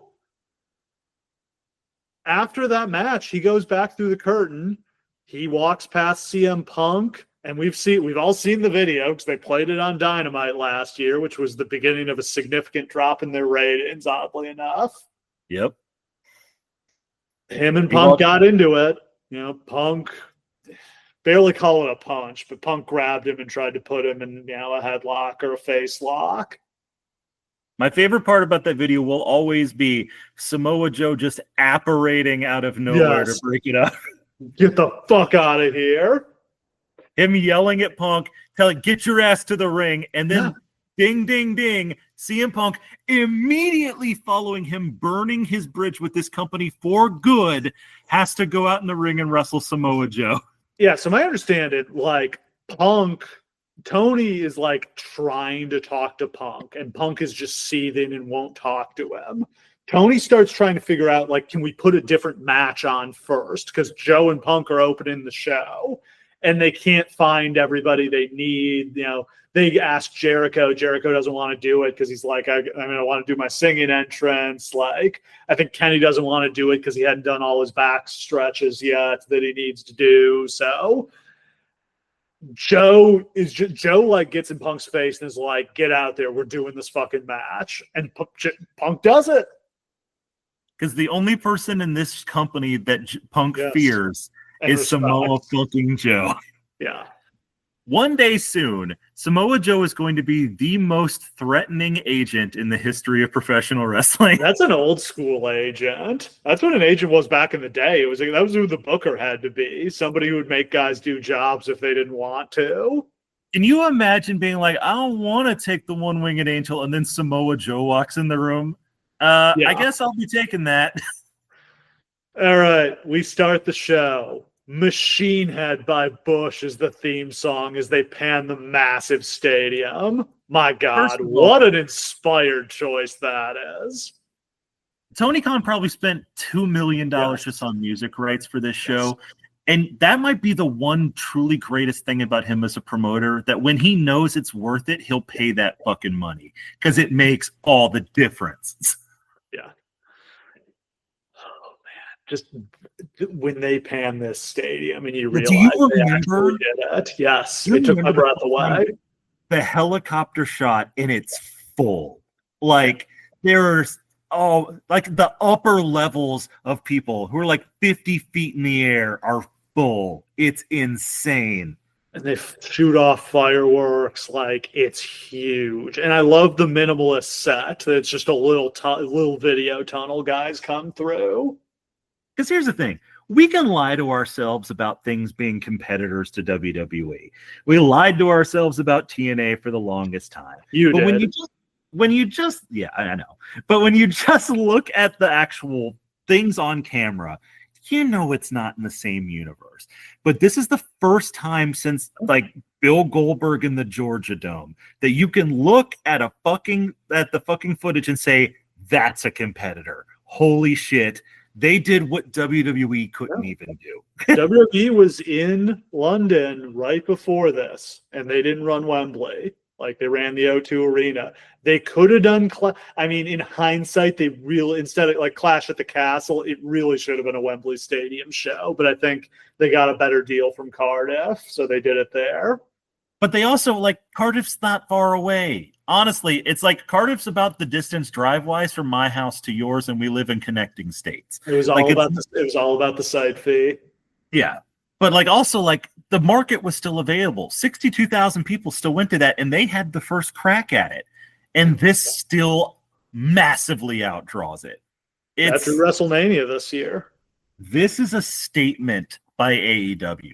And it's probably one that they'll never match again, and that's okay. No, this was the end of the road. This was the end of the road this was it in hindsight. This was their WrestleMania 17. But this is a moment in history that WWE can't erase. Like WWE has put WCW and every other competitor so far into the garbage that you can live your whole life and not even know that they exist. But AEW put their stamp on something here. The opening match for the Real World Championship, CM Punk versus Samoa Joe. Holy shit, that's a way to start the show. Here's the thing. This is the match by far that I wanted the most when Punk came to this company, because like I've been jonesing for Punk Joe for my entire life. And like this is a banger match. Good. They had a better match on Collision before this. Yes. But the fact that this match is so good is really got to be a testament to Joe, doesn't it? Because, like, Punk is remarkably locked in here considering what just happened. He must know that when he goes back through that curtain, he's done with this company. You would think so. He said, I'm done, like I quit, before he went out to do this. But he still fucking delivers here, man. He goes for it. Man, also he shaved his head. He looks great. Yes. And got the AEW title with an X spray painted on it. Yes, you'll recall that this is because when he left the first time, nobody beat him for the belt, so he was calling himself the Real World's Champion. Of course. Punk reportedly insisted that Justin Roberts could not be the ring announcer for this match. It's unclear if that's because he wanted the Collision ring announcer or because he had some beef with Roberts. There's nobody he didn't have beef with. Except Joe, who is above beef. Really impressive here. The bell rings 5 minutes into the show. Compare that to like how WrestleManias start, how long it takes to get the first match in the ring. And the crowd. This is where we have to talk about. We've seen lots of 50,000 plus crowds, and this is an open air stadium. This is by far the hottest crowd of this size I've ever seen. Yeah. They're It's on crazy. their feet for 4 hours. There was not, I don't think you could say there was a match they were down for the entire show. There were some matches on the show that they should have been down for, and they weren't. Punk scores early with a diving Hurricane Rana. He goes for a planche out to the floor, but Joe just walks out of the way, and Punk just splats on the floor. I love that. And Joe immortally does his little jerk off motion. Like, Punk tries another Hurricane Rana off the apron. Joe catches him and swings him into the announce table.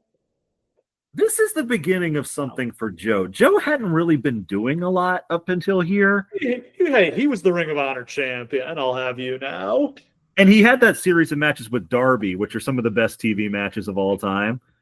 But this is the beginning of his run towards being the world champion. He's just got a presence here. Yeah. And in front of all of these people, he owns them. He's like even scarier here with old man strength than he was back in TNA. That title reign, which I don't know when we'd ever talk about it, saves this company. Like, it's so good for such a short period of time, but like, he's so credible, it brings something back. Joe does a little dance in the old leg kick. These two just meld together like no two wrestlers I've ever seen. Punk blades. It's a gusher. Oh, yeah. Joe goes for the muscle buster back in the ring, but Punk slips out, hits him with a roundhouse kick. He then hits a blue thunder bomb and the Hulk Hogan leg drop. The fact that he started incorporating Hulk Hogan shit in at the end of his run is actually, that's an example of the Punk that we love. Just like the rebellious. Should have played the belt like a guitar on his way to the ring. Like he knew his reputation and he was just living it up. He's a heel. Like the biggest problem with CM Punk is like that he's spent so much of his career playing a babyface. Yeah.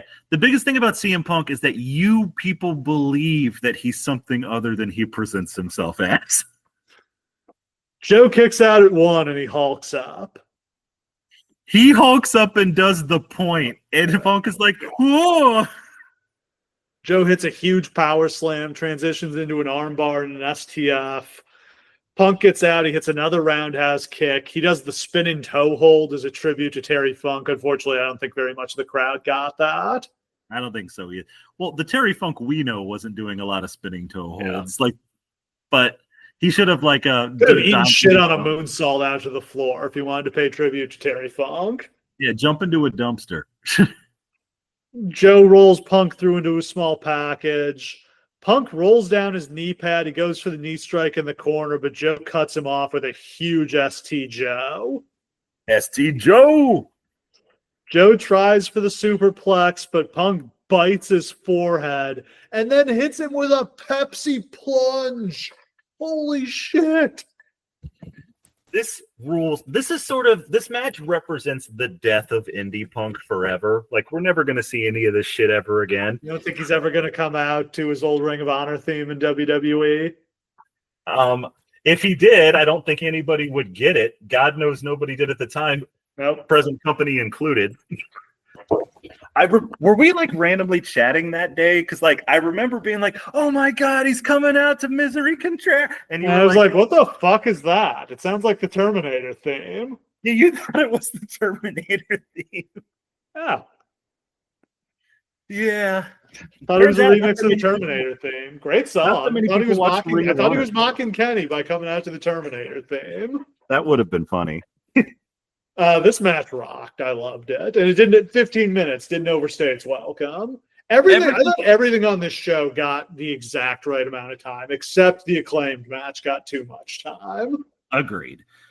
This was perfect. Like, everything about it was perfect. This is everything we wanted from these two guys. As a goodbye to Punk, it actually serves really well. Even though we didn't know at the time that's what it was. I'm glad he got to go out here on a positive note. If he just walks, I think his reputation is harder to salvage. Yeah, it's helped him that he's, come back to WWE and seemingly been a model citizen. Yep.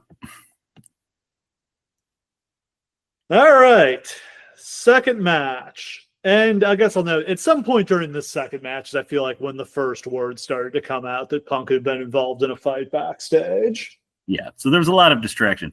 Maybe we should do like a stock up down thing here as we are at the end of the golden era of All Elite Wrestling. Joe's stock goes up after this. Yeah. Yeah, like actually a lot. Up. Punk's, Ooh. I guess it goes up because in the sense that he goes back to WWE and he's had, a solid run there where he's been pushed as a big star. I don't think his run in WWE has been very creatively successful, but he's making money and seems happier. Yeah, that's fair. He was part of another boom period. He just went from boom to boom. Yeah, he's the Jeff Jarrett of this boom period. That's not fair. That's not fair to him. That's unfair. I didn't mean that.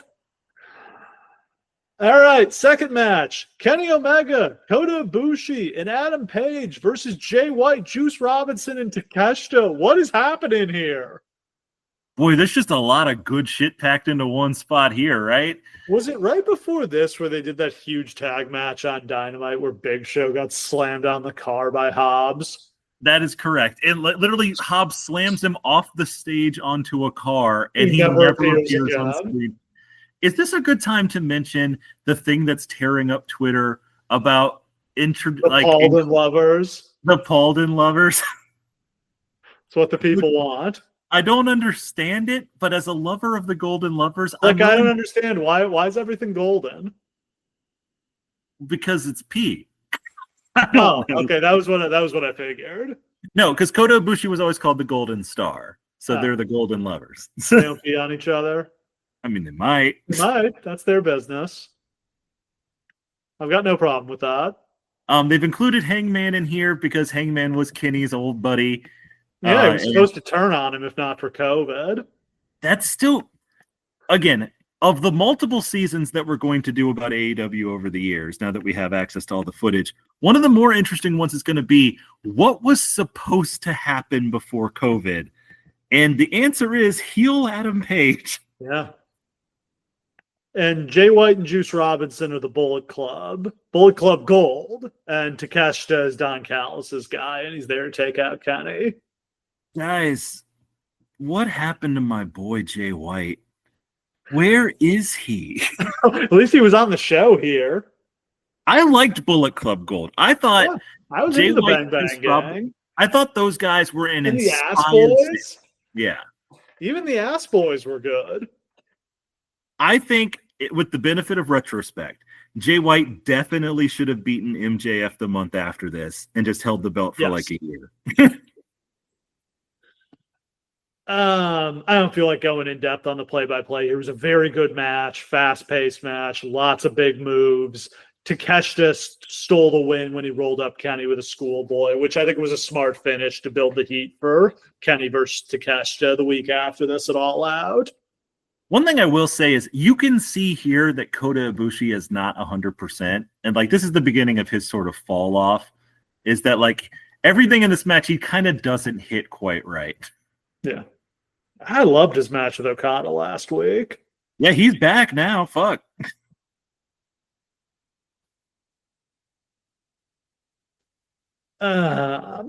Next match. Oh, stock up, stock down. I mean, Jay White's way down. Juice Robinson's way down. Takeshita up. Hangman up. Ibushi. I mean, now maybe it's in the middle, but it was definitely down after this. Kenny definitely down, but back up now. Yeah, I mean, that's the whole company, really. Down, then back up. Yeah. Next up for the tag titles, FTR against the Young Bucks. This is the third match of their rivalry, I think. Yep, it is number 3. The Bucks have a special song about knocking out Dax and Cash with super kicks for their entrance, and they have gear inspired by Freddie Mercury at Live Aid. They sure do. It should probably be mentioned here. There's like 3 matches that AEW as a company was built on that fans wanted to see and couldn't get until AEW existed. Yeah. One of them was Dustin Rhodes versus Cody Rhodes. One of them was Kenny Omega versus Chris Jericho 2. And the other one was this. Yeah. People wanted After FTR Revival. so bad. Quite a match here. Matt Jackson does a twist and senton down to the floor on both FTR guys. Nick Jackson hits a swanton bomb back in the ring. Cash gets worked over for a couple minutes, but he's able to tag out to Dax. Dax hits rolling German suplexes. Matt hits a moonsault down to the floor. The Bucks set up for the what was that? Power and Glory in the WWF. Used this as their finisher. Cash also tries a splash, but that also they like both the splashes get blocked with knees. This was a cool spot. These guys are going so fast through tag team spots. I don't know that I've ever really seen anything like it. Spike pile driver on Nick only gets 2. I have to do my nitpick with the Bucks matches. I think they kick out of way too much stuff.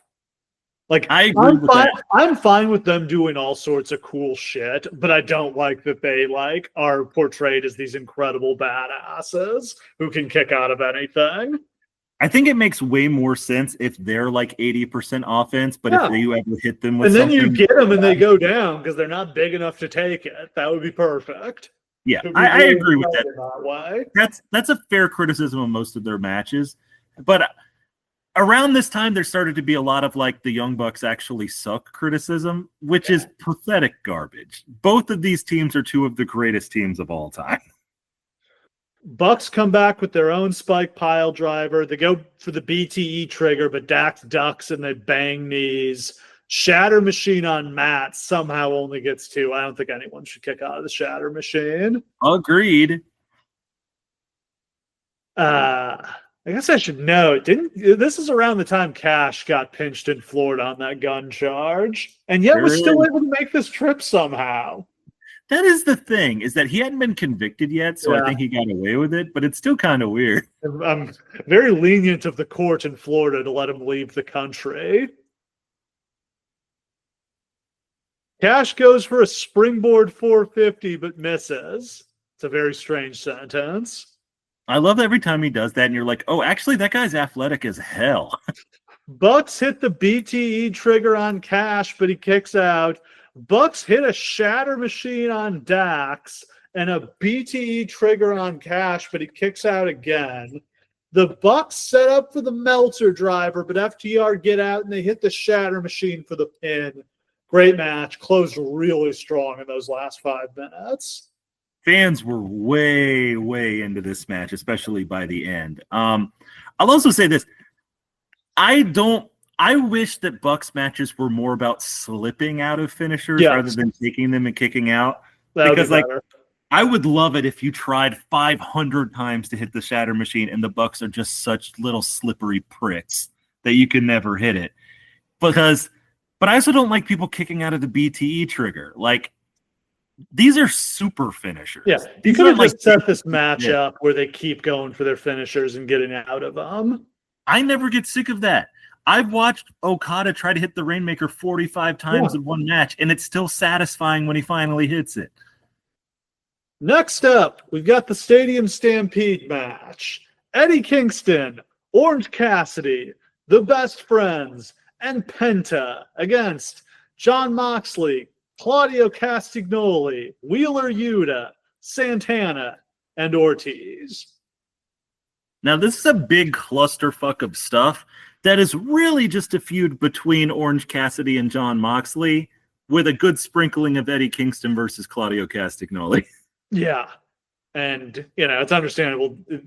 I don't know. Would you have done this or would you have just... I guess here's the thing with this show. You got to save stuff for All Out. Yeah, I would have just done the tag. I would have just had it be like Eddie and Orange versus Claudio and John and then done Stadium Stampede at All Out. Was it weird to do Stadium Stampede right after Anarchy in the Arena? It was. I really thought of Stadium Stampede as just something for COVID. Also, let's be clear. This is not a traditional stadium stampede. This is just a hardcore match where they do a bunch of weird shit. It's also not anarchy. It's not anarchy in the arena either. We don't get the music or any of the comedy spots. Well, we get some of the comedy. We do get Sue. There are some, like, 3 truly incredible moments in this match. In and amongst all the random shit that happens. Kingston rushes the ring to go after Claudio. Moxley uses a branding iron as a tribute to Terry Funk. Then he gets a ton of barbecue skewers jammed in his head by Penta. This is like a really common deathmatch staple on the indie scene now. This is probably the first time a lot of people saw it, though. Oh, it's insane. And, like, it gets stuck in his head. Actually, like, only like half of them actually get in there, which is the wild part. We see that Kingston and Claudio have fought all the way into the upper deck. They do fight through a section of seats that's mostly empty. Maybe this was a tribute to Jimmy Snuka and Cactus Jack at the Blackjack Brawl. That is true. Penta gets pile driven in on a chair and taken out of the match. I definitely thought this was real when it happened. They sold me on this. Oh, he looks like he got fucked up. Moxley stabs Orange Cassidy in the head with a fork. Santana and Ortiz powerbomb Trent on a ladder, and then Moxley suplexes him on a barbed wire board, and then Moxley pile drives him on the steps. What did Trent do to deserve this? He's pretty much done after this. I think he pretty much just takes a break for the rest of the match. As things look darkest, Sue rolls into the stadium in her minivan. This is a top 3 pop of the night for Sue and her minivan. Sue drove her minivan all the way across the Atlantic Ocean. God, that rules. Moxley grabs her and kisses her, which fires up Trent. Yeah, she's got like a tray of like snacks for the boys, which is fantastic. And yeah, he kisses Sue, takes the tray, and then smashes it on Chuck Taylor. Then Penta comes back as Dark Penta. Penta El Obscuro. This is so cool. Yeah, this is the Pentagon who broke like 6 women's arms in Lucha Underground. Yeah, this is undead Penta. Literally like the Undertaker of Lucha Libre. Him and Santana fight on a ladder. The ladder breaks because it's made of wood. Yeah. Then they get back on, and Penta hits a Canadian destroyer off the ladder through 2 tables. Fucking hell. That's insane. I cannot believe that. And that's not the end of the match. It goes at least another 5 minutes, maybe another 10. That's an afterthought. It just allows them to get those guys out of the match. No, now it's Orange Cassidy's part. Yeah, it's chaos in the ring as Claudio swings Orange Cassidy about 25 times. Now, what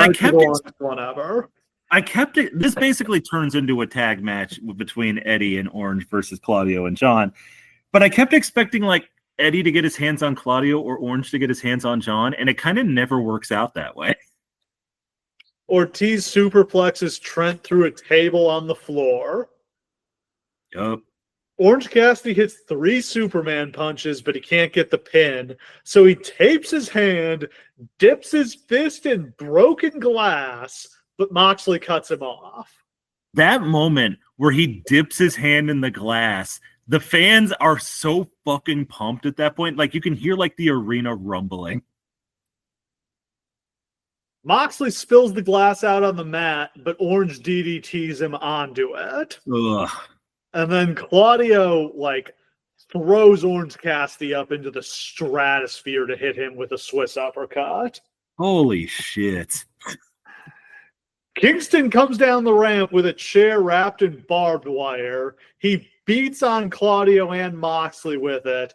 Kingston rams Moxley through the table, and Orange Cassidy hits a Superman punch on Claudio for the pin. That was insane. What a crazy match.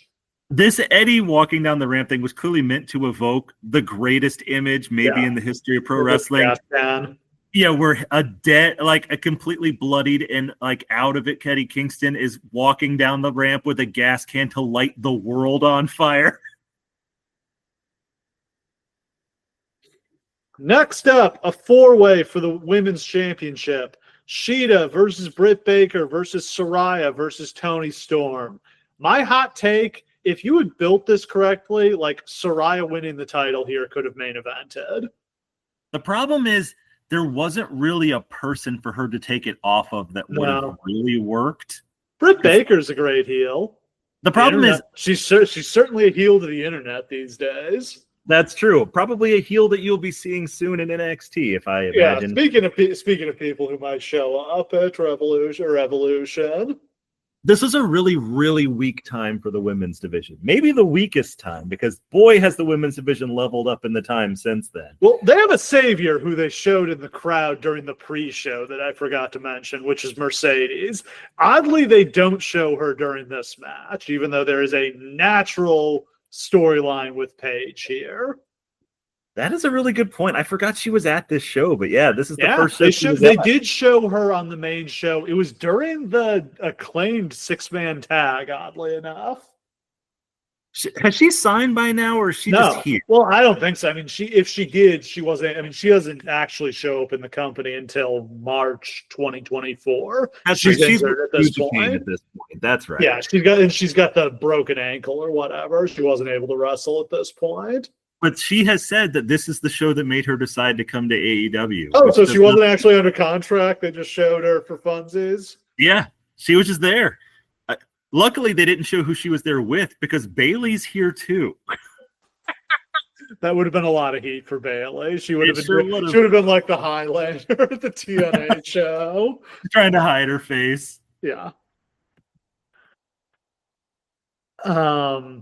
Saraya comes out first to "We Will Rock You" with her entire family. What an entrance! And look, the Knight family has a lot of scumbags in it. Yeah. It's a complicated history. Yeah. Saraya Knight, one of my favorite wrestlers of all time. Watching her in Shimmer was so much fun. But seeing her with her whole family played out to Queen as the crowd goes nuts. This rules. So fucking cool. This is... Like I said, this is a main event entrance. It's a main event story with all she's been through. She almost killed herself. Yes. Like, not only did she lose her career, but then that sex tape shit happened. Yes. She's getting, like, domestic abused by her boyfriend. Like, she was as low as it's possible to be. And now she is in her home country in front of the biggest crowd of all time. To win the world title with her entire family behind her. This is the kind of moment. It's a disservice that this is a 4-way. Yes. It's also a disservice that this will be a fleeting moment of positivity for her. What is it with it? Like, what is the deal? Well, the fan base hates her. Yeah. Okay. Why is the thing? Did she do something I don't know about? Did she like tweet something problematic? Her boyfriend, Ronnie Radke, is a piece of shit. Oh, okay. It's one of those. And she hasn't ever, I don't know that she's done problematic stuff so much as she endorses his problematicness by dating him, right? Okay. So she is blamed for that. But there's also just a lot of people who just don't like her because they think she's a whore for the sex tape, or because she was a former diva, or because she left WWE. Women in wrestling are a hotbed of scumbags thinking they can dunk on them. Yeah, it's weird. I've never, okay, that helps fill in a blank because I'm like, there's something about her people don't like, but I was never quite sure what it was. Yeah, there's the base level dislike, but it's the Ronnie Radke stuff that really turned this fan base on her. Yeah. But her AEW run was just very strange. I mean, it feels like they've fumbled all of their women other than Toni and Mercedes over the years. And they fumbled Toni multiple times before Toni figured it out for herself. It's really weird to see her here where she's kind of like halfway to Timeless. If somebody told you what was coming, you'd never would have believed them. And if you told me about the idea, I would have hated it. But also, like, think of the number of stars that have been built completely from scratch on television that were previous failed pushes and then became mega stars. Stone Cold Steve Austin. Yeah, like this is something like that. She was garbage. And like she invents a character which is ridiculous, and just through the strength of her performances becomes an almost mainstream figure. So I did not remember the Outcasts, but that was Saraya, Tony, and Ruby Riott. Oh my God. That's the other thing people hated, is that those segments were all very WWE coded Divas segments, and it was hard to watch. So Saraya and Tony team up at first, but it breaks down. Saraya's mom holds Britt so Tony can hit her, but Britt moves. Tony hits Saraya's mom, so Saraya beats up Tony. Yeah, that's the thing, is that Saraya Knight, the actual Saraya, could have just unleashed Saraya Sr. on her. Saraya Sr. is the most terrifying women's wrestler I've ever seen. She would like come into the crowd on people and shimmer. When she walked by, I would drop my eyes in fear. Do not look at her. That woman is insane. Ruby Soho runs in to try to keep the peace between Saraya and Tony. Saraya gets Tony in the PTO. Britt comes in with a curb stomp. I thought it was insane that Tony kicked out of that. Like, it offended me that she kicked out of that. Her being held up for the rampage and then devastated. That's like an unbeatable I finish. would have put down Roman Reigns. Like, that should have been like a tag finish for them from that point on. Like, unkick-outable. Especially in a four-way where somebody could have just broken the pin up. Yep. Sheeta hits a double knee drop on Saraya. Britt comes in. She gets Sheeta in the lockjaw. Paige sprays something in Tony's eyes. Is this a gimmick I've forgotten? Yeah, spray paint. Okay. Tony hits her with she sprays Tony in the eyes, hits her with the rampage, and gets the pin before Sheeta taps out. Big pop for Saraya winning. Not an amazing match, but perfectly fine. It was the shortest match on the show. Only gave it 8 minutes, which was, I think, a fine length. But I think, honestly, this might be the most memorable thing, is like her and her family walking out together with the title. Like, that's what I take away from this show. Actually, yeah, this and Sting's entrance. Sting's entrance. That's next, boys and girls. It's time. Are you ready for me to talk about Sting's entrance for 15 minutes? Kill them all. Let's go. All right, we've got a coffin match as Sting and Darby Allin take on Christian Cage and Swerve Strickland. This is a hilarious heel team. So Swerve was teaming with AR Fox, and he was supposed to be in this match, but he couldn't get into England because he had a criminal record. It is interesting to think that how much Swerve was slumming it at that point. It's wild in hindsight to look at this and realize that next year Swerve is in the main event as the world champion. Yep. So Christian got subbed in here in a storyline I cannot remember. Swerve has his music performed live, and he's wearing one of Jimmy Rave's robes. He looks awesome, and his entrance is sweet. When he started wearing Jimmy Rave's embassy robes, that meant so much to me, man. I love Jimmy Rave so much, and he had passed away, and this is just very cool. Christian has a Big Ben clock do the countdown for his entrance. Love that. Beautiful. This is the summer he turned heel. Remember, we were at the show in Detroit right after his heel turn? I have never, any other time in my life, the loudest heat I've ever heard. We could not hear a word of his promo because the boo, and it wasn't like a chant or anything. It was just boos. Straight boos. This was maybe the hottest heel run of like. Remember misremembering? Did he actually turned heel in 2022, and we were at that show where he did his first heel promo. That's right. I'm confusing the two. But like, yeah, still doing this character to this day. Nick Wayne is his son now. That's the funny thing. Nick Wayne is feuding with him here. Mother Wayne. The idea that it's a little lost now, and I hope that we will always remember the summer of your dad's dead. When they brought out Inoki's grandkids retrograde, and then cut to a shot of him scowling backstage. Look at those kids with no fucking father. Ugh. I love how I feel like he's not allowed to like do a storyline where he's romantic with Mother Wayne because his wife wouldn't approve.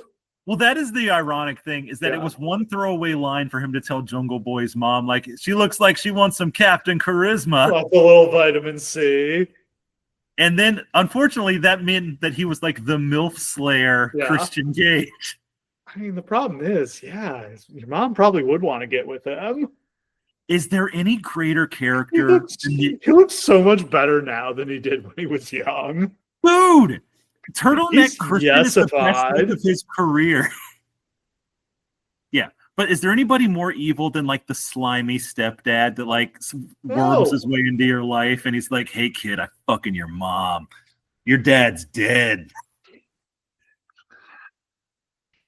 They play a video of Sting and Darby Allin in, Jack the Ripper outfits walking down the streets of London at night. And then Sting steps out of the shadows and we see he has his Joker face paint on. Now, I don't know how many people really knew about the Joker face paint because God Not knows very there weren't many. that many people watching TNA in those I days. mean, more people were watching TNA at that point than Dynamite. Deal with it. That's true. But I jumped up out of my chair when I saw the Joker face paint, and everyone was like, What's your problem?" He does a British accent surprisingly well, actually. Yeah. There's something about this whole thing that's so magical. Darby and Sting together. Like Darby makes Sting feel young, and Sting makes this whole Darby thing, and Sting makes all of Darby's nonsense seem credible and like it works. There's just something about those two together that's so special and clicks. Well, you want to talk special? We come back to the stadium and they play Seek and Destroy by Metallica. Deep cut, Sting's pervert 1999 WCW theme. Now, here's the thing. Real ones know that they used the live version from Woodstock 99 in WCW. I think this is the studio version Tony paid for. I think you're right, yeah. But my God, there's just something of this music hits, and these two motherfuckers come out, and they look like the coolest people who ever lived. And the incredible intro from Justin Roberts. That is Darby Allin. And this is the legend. This is the icon. This is Sting. It will go down in history Seek that and Destroy. the greatest thing AEW ever did is how they used Sting. Yeah. He never lost a match, Nope. but he put people over in every match he wrestled. It's such a contrast to how he was like in WWE. He was just kind of an old guy. Like, yeah, he was a legend, but he was just kind of an old guy. Like here, he was the ultimate legend. He's the invincible icon, Yeah. unbeatable, untamable. And he's let off the leash. You could think that he could absolutely come in here and mail it in. Motherfucker, that's not what happens here. No, this match is insane. Sting breaks out a cricket bat. Yeah. That was legendary. Darby has jackets covered in thumbtacks, and Sting hits Stinger splashes with one on both Nana and Swerve. Love that. Christian tapes Darby's hands behind his back. Swerve beats on Sting with the cricket bat. Darby manages to do a springboard moonsault onto Christian and a cannonball down to the floor on Swerve before Sting cuts him loose. It still doesn't make sense that Darby Allin doesn't get hurt, right? No, it's insane. Darby dodges a concerto, but Swerve drops him on the turnbuckle. Darby comes back with a stunner on the apron. Sting splashes Swerve off the apron, but the table won't break, so he does a leg drop instead. That looks kind of rough. But that is as much an homage to Terry Funk as you could possibly Yes. do, right? Fuck up the table bump and just ugly put him through it. Darby sits Christian in a chair on the floor and missile drop kicks him. Darby and Sting nearly get Christian in the casket, but Luchasaurus, note he had not changed his name yet, so I'm not dead naming him, Yep. slams Darby into the casket. Nick Wayne shows up to hit Luchasaurus with his skateboard and gets knocked out.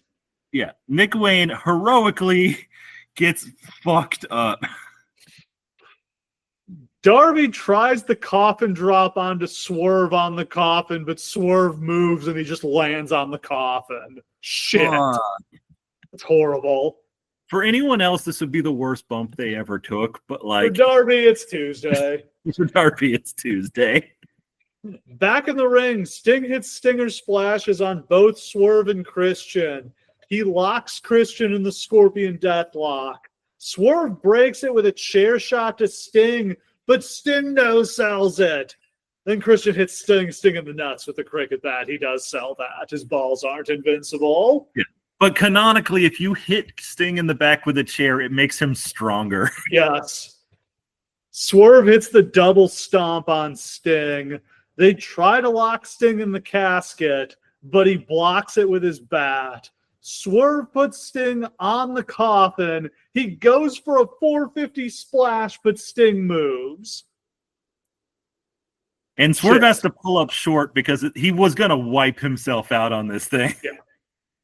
Sting hits Swerve with a Scorpion Death Drop on the coffin. Swerve is like half out of his coffin. He's got his hands out blocking it. When Darby hits a coffin drop onto the coffin, and then Swerve like breaks Swerve's fingers, and Sting and Darby lock him inside to win. What a crazy match! This was the best match of the night and one of my favorite Sting matches of all time, believe it or not. Like, there's just something about the free Sting in AEW where, like, it's not just that they're protecting him. It's not just that he's having a good time. This is the Sting that Sting always wanted to be. Just like this ass kicker, this guy who flies all over, takes any risk. Like, this is incredible.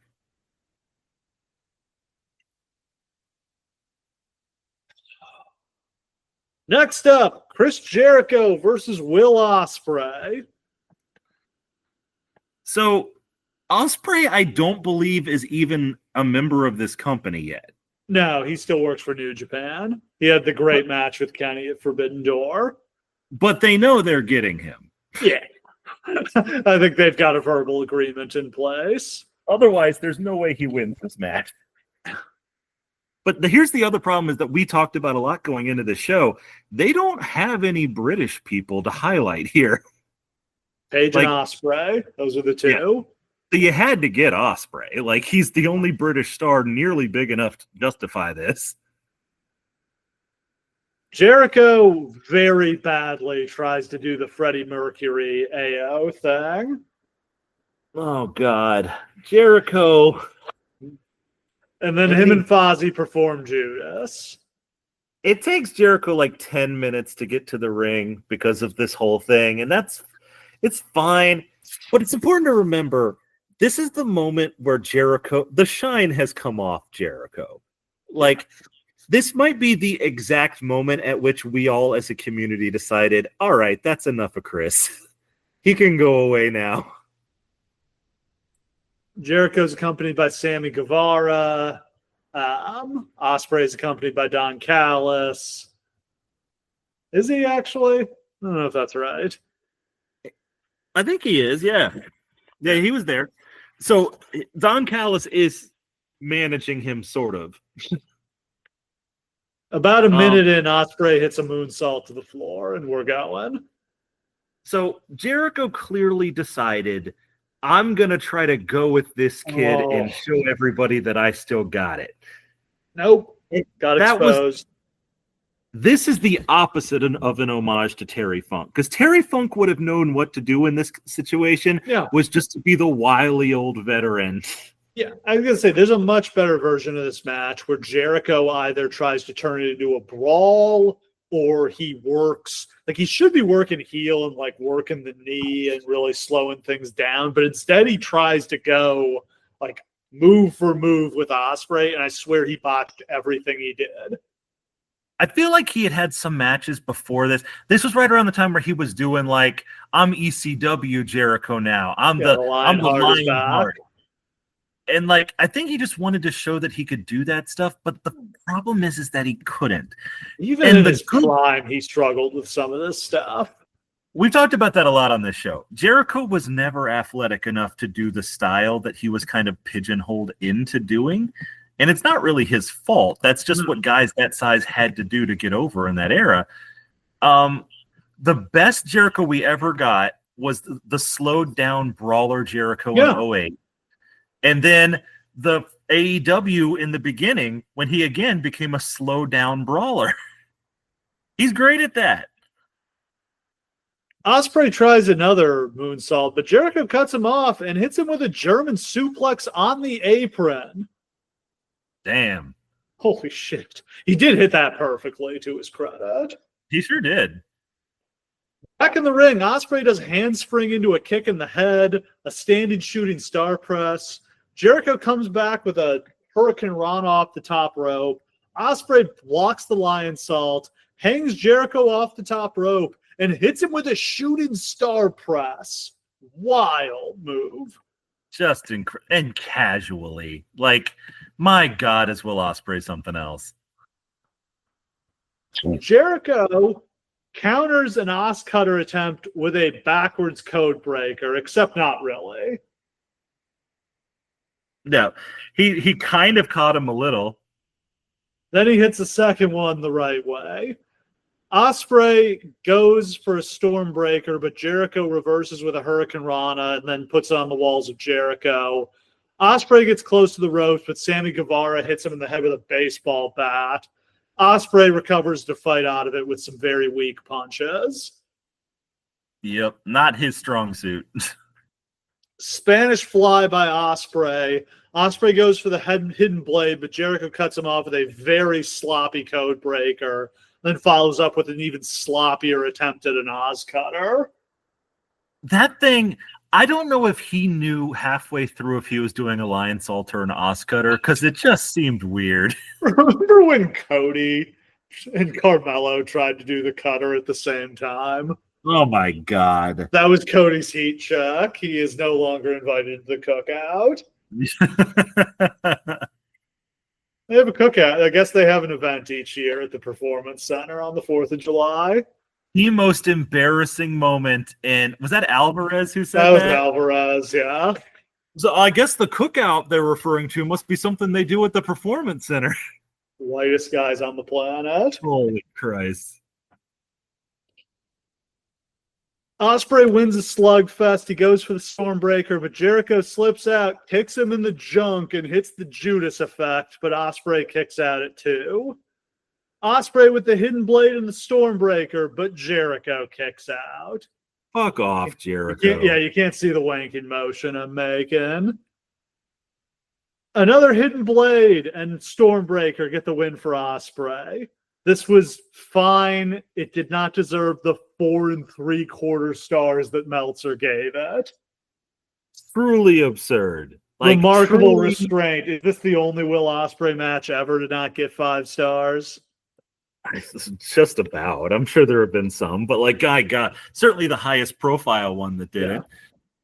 And look, Ospreay deserved 5 stars for this carry job. I gotta knock it for Jericho's sloppiness. I just can't look past that. And there's nothing wrong with botches or whatever. It's just again and it's Know all your because limit. they're all spots that he just shouldn't have tried. That's it.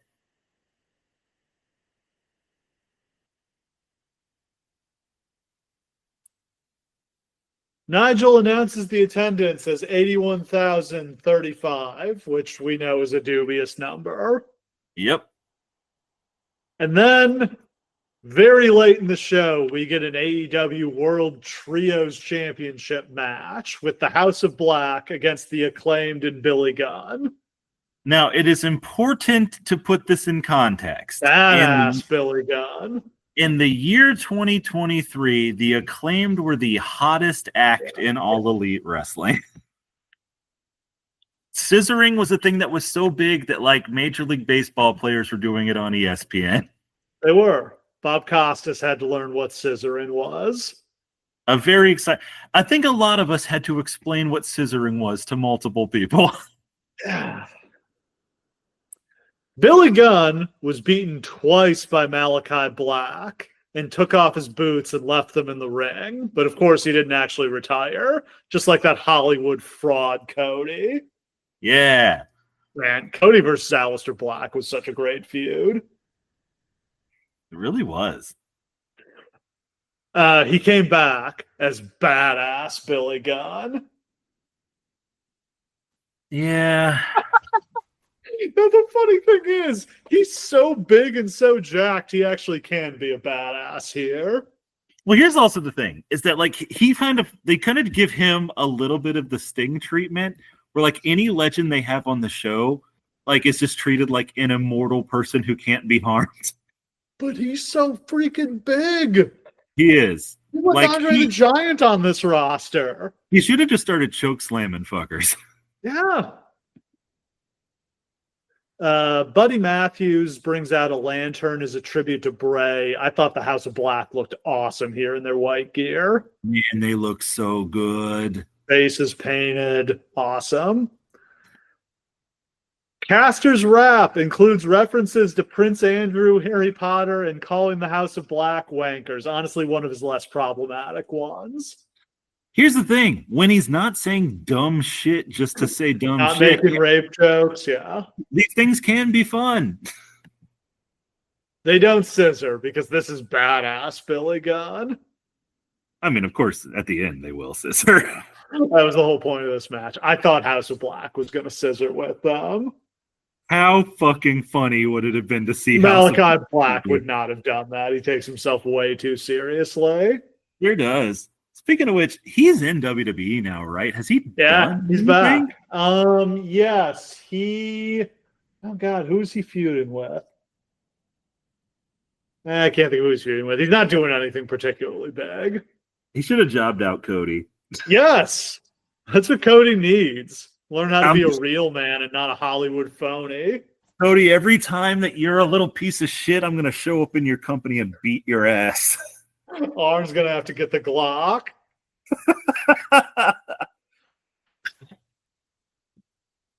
The Acclaim choose for this to be a no-holds-barred match. This is part of the House of Black rules where the opposing team gets to choose a stipulation. I loved that, and I wish that had just been baked into the trios matches from then on. Do you know who the current trios champions are? Oh my god. Isn't that the Conglomerate? Wait, It's the Ops. It's the Ops. They haven't defended the belt since they won them. Okay, but that was a really huge win when they beat the Death Riders. That was a really big deal. That was like the Lex Luger beating Hulk Hogan on Nitro moment. I don't know if I'd go that far. Of course you wouldn't. It was kind of like when Daniel Bryan finally beat the Shield. It was more like when Cody and Dustin beat the Shield. Let's put it that way. I could take that. I don't know if it was that emotional. Black does a moonsault to the floor, and it looks like he hurt himself there. Yeah, he's like really like not doing much for the rest of this match. Julia Hart jumps in the ring, and they hit her with a leg drop. As Dusty would say, they hit her. Ooh. Yes, they don't just hit her with the leg drop, Steve. They hit her with the scissor leg drop. Sure is the scissor. Yep. At this point, the camera cuts to Mercedes in the crowd, which is a very interesting time to do that. Wouldn't it have been funny if they cut to her and she was like, ugh, this sucks. Yes. Or if Bailey had been sitting by her. This match is bad. This one, it only went 10 minutes, but it really should have been 5. And this probably should have opened the show. I would have put this on much earlier. Because the Acclaimed are super over. Yeah, but like, they'll get a huge pop. But they're not amazing in the ring. Like, it's not like they put on great matches. I do like Max Caster's new gimmick with the overly long chant. It is extremely funny that his career has managed to be Yes. good, and like Bowens is going to be the Marty Jannetty. Let's go, Max. You're the best wrestler alive. Billy gets in and cleans house. He misses the famouser, but he hits the one and only for a 2 count. Only real sickos remember the one and only. I popped big for the one and only. Hell yeah. Shame they don't own the rights to his one Billy Gunn theme. Brr, brr, brr. Vince would never give that up. He loves the horns. Vince will be in his fucking grave before he lets that, the Bam Hopefully Bam music, soon. or Rob Conway's Just Look at Me ever escape his grasp. Billy hits 3 famousers and covers Matthews, but Julia Hart pulls the ref out of the ring. Black hits his spin kick, but Billy kicks out. Cody never Billy did that. kicks out of the black mass. What are This we is- doing? This is badass, Billy Gunn. Oh, God. Bowens hits Brody King with a belly to belly. Caster hits a flying elbow, but King kicks out at 1. Take that, jabronis. You fucking scrubs. Jobbed him out like he wishes he could job out Ice. Yup. Billy with another famouser. Bowens with another belly to belly. Caster with the flying elbow, and all 3 guys cover King for the win. And of course, they all scissor after the match. It's the world's largest scissor party. Ah. It was This- fun, but like, this is late in the card to do this. Yeah. Even at the time, This was could have been a on the little long in the tooth. pre-show. Yeah. This didn't need to really be a thing at all. All right, main event time. The match the world has come to see for the AEW World Heavyweight Championship, MJF versus Adam Cole. This is what the world has come to. Now it's time to talk about Adam Cole, baby. Baby. I Now- don't like him, but I can't articulate why. Now, look, I have loved Adam Cole ever since he was a young lion in Ring of Honor, when he was tag teaming with Kyle O'Reilly as Future Shock. I have loved Adam Cole for a very long time. I, like everyone else in existence, got extremely sick of him in NXT because they made the whole show about that group of jabronis. But I don't dislike Adam Cole himself. There is a quality about him. You know when people be like, Eddie Kingston couldn't win a fucking fight? This is ridiculous. He doesn't look like a wrestler, but actually Eddie Kingston looks terrifying, and he definitely Dude, I would kick fight Adam Cole long before I fought Eddie Kingston. There's something so effete Fake. about Adam Cole that just doesn't seem credible and never does. He's a great person. It's really Shane Douglas vibes to me. He's a mid-carder, like miscast as a main eventer. That is absolutely it. He has been jumped up his entire Jeff career. Jarrett, like there's just certain guys like this, and it's like not a world's champion, not a main event guy. And he just keeps getting chance after chance after chance after chance. And I don't really know why. Is it just because if you were in that era of Ring of Honor, people assume you were a great wrestler? I don't know. Is it because he was a big star in Golden Era NXT, and so everybody Oh, that assumes was the era of NXT that sucked. that's the thing? All All those killed people- NXT. Anybody who was in that company during that cursed time is treated like a number 1 draft pick in the NFL. You just have a job for life, no matter what, even though that was not the good time. I don't know. And Adam Cole seems lovely. He genuinely seems like one of the coolest, nicest people in the world. I love watching his streams. He's a cool dude. I just don't like him. He's poison in AEW. He has been literal poison in every single fucking feud he's been part of. As MJF's best friend. And I will defend this. This match works to me. Yes. Here, okay. So we have to talk about this larger thing in context, right? MJF is being haunted by videos of a person in a devil mask, the same one that he Wait, always. has that even started yet? That hasn't started yet. That hasn't started yet? No, because he comes out with the devil mask here. Oh, I thought that was just like him like taking No. it back. Okay, That storyline was invented because Cole got hurt, I think. got it. I thought it was supposed to pay off, but then he got hurt, so it got extended super long. I don't know. Whatever. But like, so obviously the point of this is that Adam Cole is going to turn on MJF. That's what they have here, right? Yeah, and this match makes sense in that context. Like the But it only story is makes- very sound here because Cole is a complete bastard in this match. He is ruthless. But okay, let's just skip to the end of this match. This is a 29-minute match between two baby faces. I want to note some of the stuff Cole does here, though. Okay, yeah. Cole hits MJF with a brainbuster on the steps. MJF has the chance to tombstone Cole on the table, but he won't do it because he doesn't want to hurt his friend. But then Cole does it to him on the table. At one point, Cole rips. They both put on shirts that are like their Yes. tag team to be like, "Hey, we're still friends, but we're gonna have this match." Cole rips his off and throws it in MJF's face.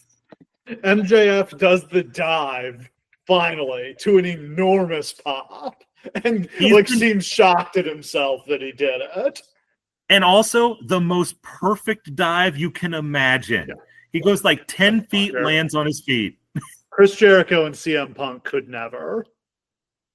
There's something about MJF's whole idea being that he's like a scumbag who talks a good game, but he can't go. And then later we find out that actually he's one of the best wrestlers in the world. Yeah. But he doesn't want to be. The fans don't deserve that. But I love the idea that he's holding back this athletic brilliance. Yeah. And it's just so funny that he could do it, but he won't. He'd rather win with a headlock takeover. That's just brilliant to me. So after nearly 30 minutes, they hit each other with double clotheslines, simultaneous clotheslines, and they land on top of each other for a double pin. That was an odd move. I did think the match was going to end there, and I was like, wow.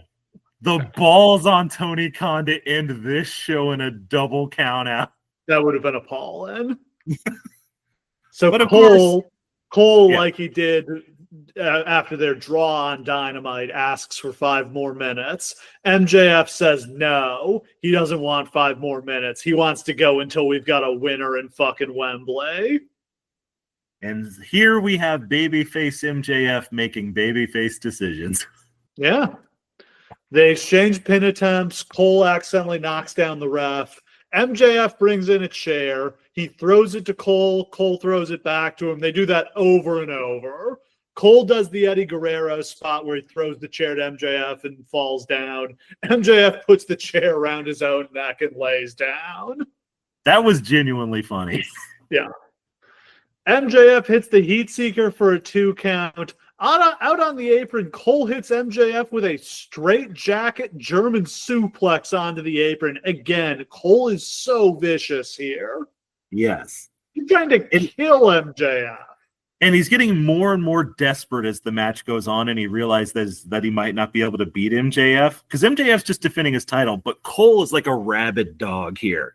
Like, it's been the subtext that like MJF doesn't believe that Adam Cole's just been using him to get to the title, but everyone else believes that. Yeah. Oh, we haven't even MJF get to the Roderick Strong part. Up until this point, Roderick Strong has randomly showed back up in the company to be like, Adam, you got to join with me. Fuck The MJF. ultimate, that's the worst poison than Adam Cole to me is Roderick Strong. Yes. Everywhere he goes, he brings Roderick fucking Strong with him. Cole accidentally knocks the ref out again as he hits a Panama Sunrise in the ring. MJF pulls the Dynamite Diamond ring out of his trunks, but he puts it back in. He's just not going to win that way against his best friend. And Like, then Roderick this- Strong shows up. This is the biggest babyface turn match that you could possibly have for MJF. It's like All of Macho his- Man and Liz. Literally, it's all of his signature spots. He instinctively goes for them and then stops himself. Roderick Strong shows up and kicks MJF in the balls. Just fucking sends him to the upper deck. Cole covers, MJF kicks out again. Strong hands Cole the belt. but he won't use it. He throws it away, and MJF catches Cole in a small package for the win.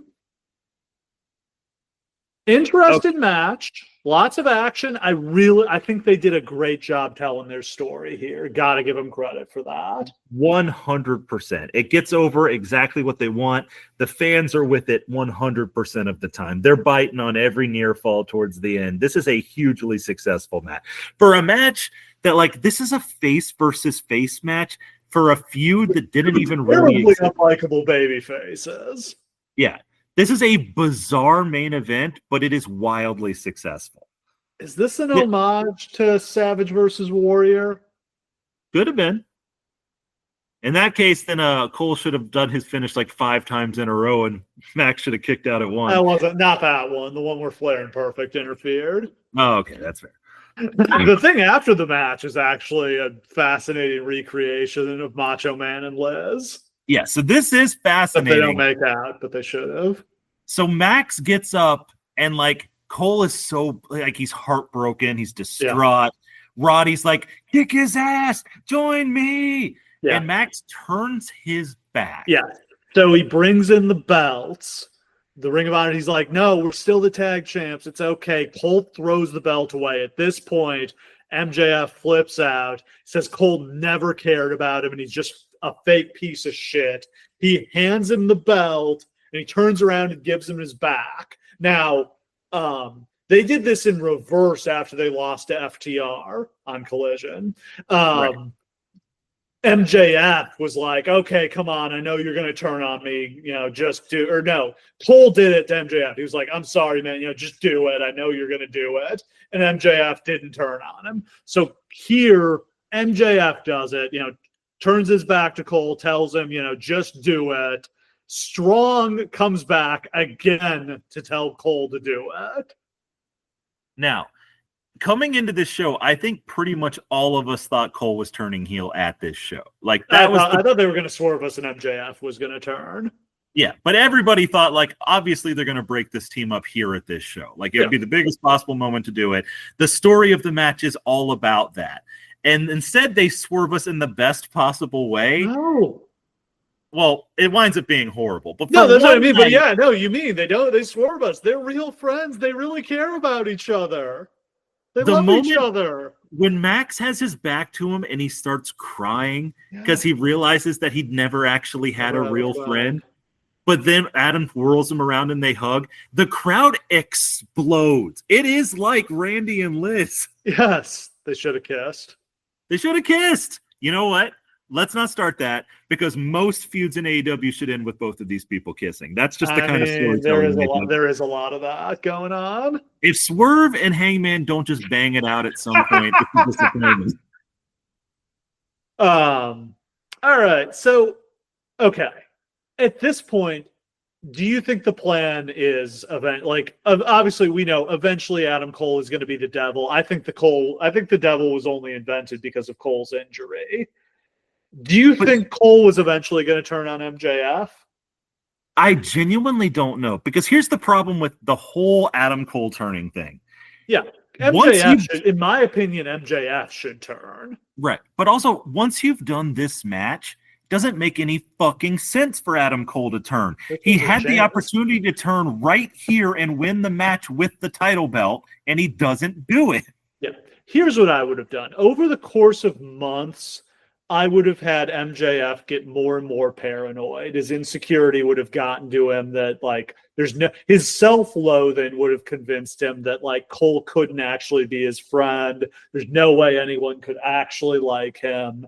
And he would be convinced Cole was going to turn on him. So he would turn on Cole first. And then he would somehow it would be revealed to him. He would realize Cole was not actually going to turn on him. But he would say, there's no going back now. It's too late for that. It's so over. You would have Tatanka'd him, is what you're saying. Tatanka'd him. Like Lex Luger versus Tatanka, where it turns out that the babyface was the heel all along. I mean, sure. Okay. Yeah.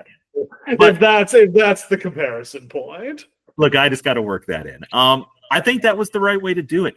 I don't think at this point that Tony Khan has any clear idea of what the future of this company and holds. that's okay. Well, these guys could just be babyface friends for a long time. That works.